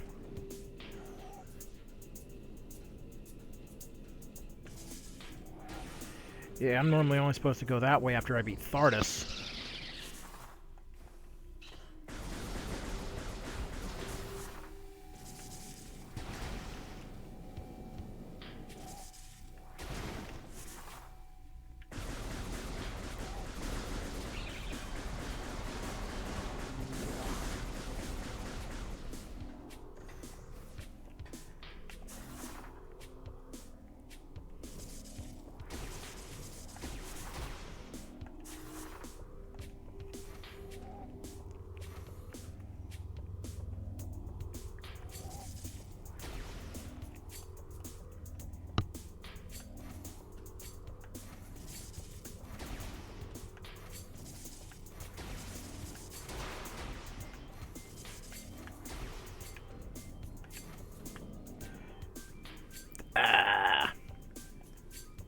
That was 5 easy missiles, too.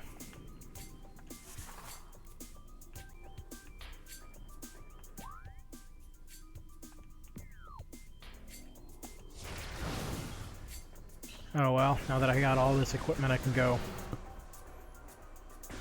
Yeah, I really don't need all this. All that much to fight Flagra. Like, I've pretty much got everything I need right now, actually.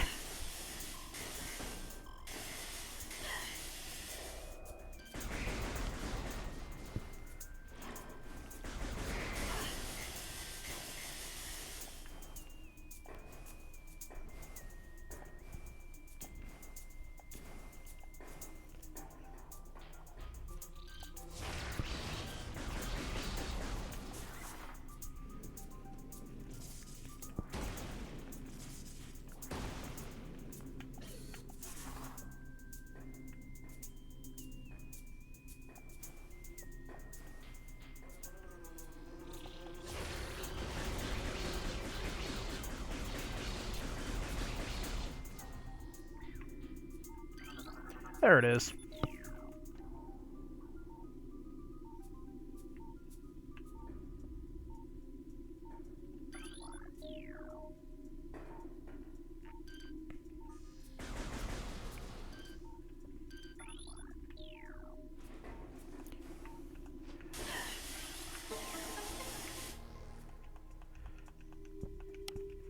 Right, I forget the second you leave the room you gotta redo the puzzle, even if you've already scanned it.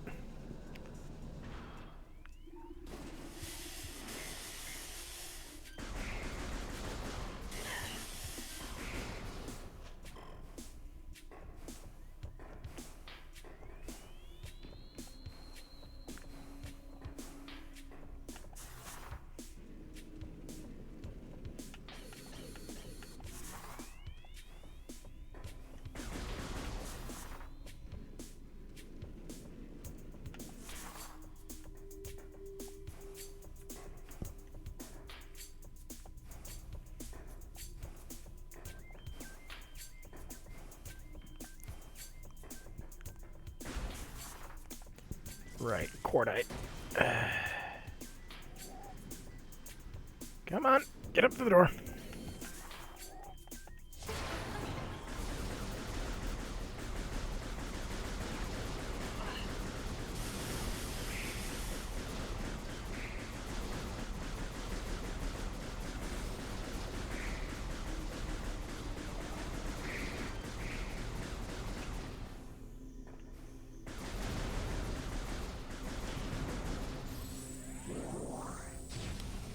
Yeah, 267 energy. I shouldn't need more than that. Because this is like the easiest boss fight ever.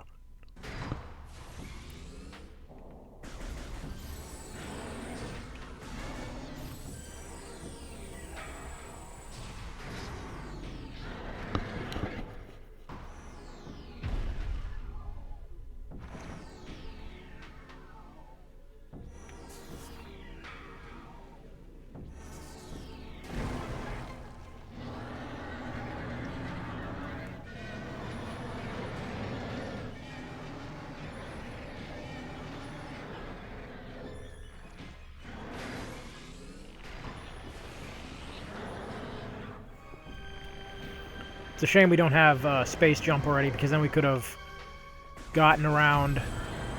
Hey! No one told me you could... Nobody told you could get in my face and be ugly.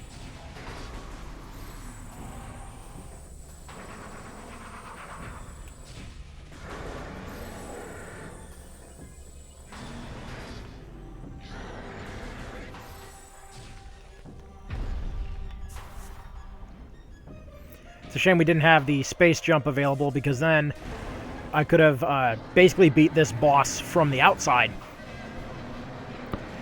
Because with the space jump boots, it would allow me to hit the bomb slots from the outside, because apparently the hitboxes are just that sensitive.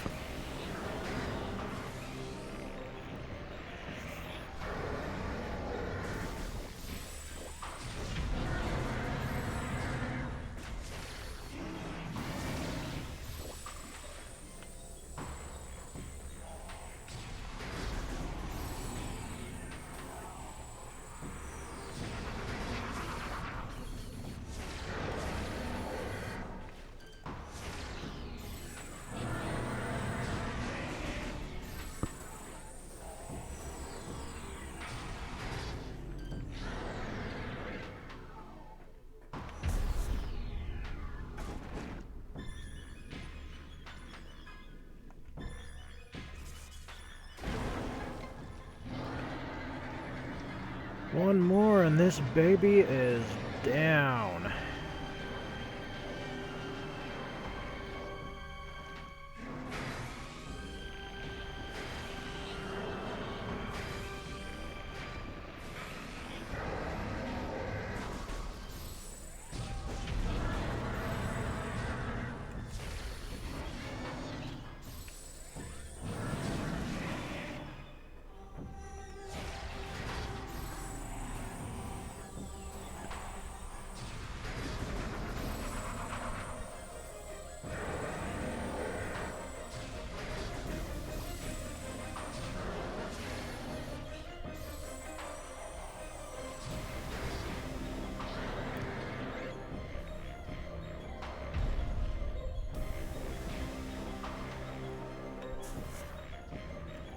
Man, that thing's ugly.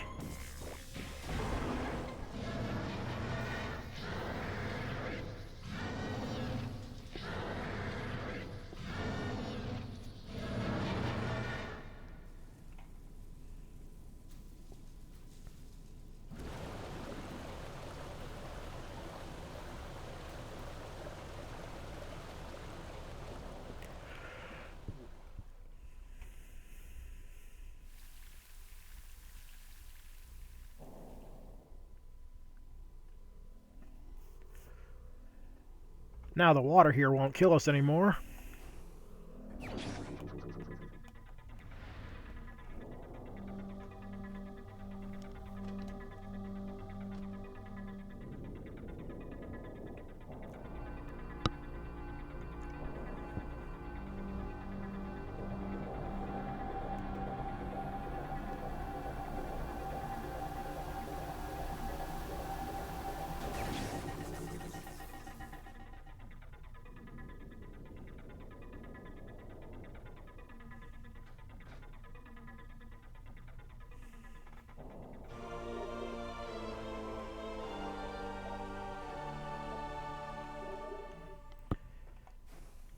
Now we might finally be able to withstand an Arizona summer.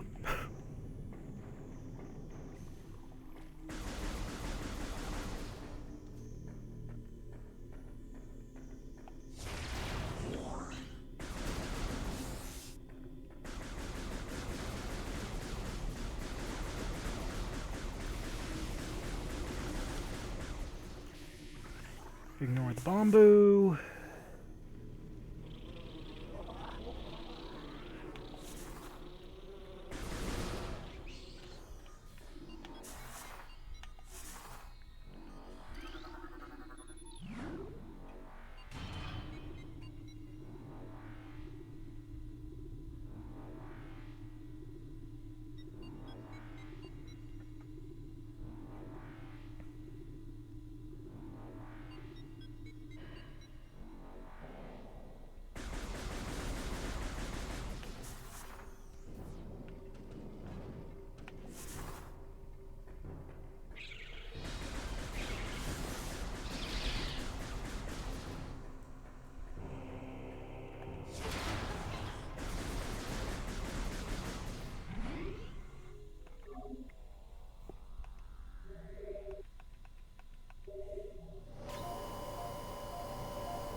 Okay.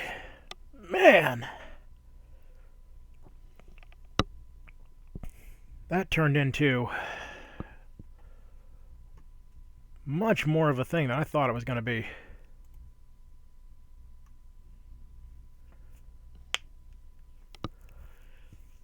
Whew. So yeah, I will probably be doing another stream tomorrow and might go for a little bit longer than I normally have. But man,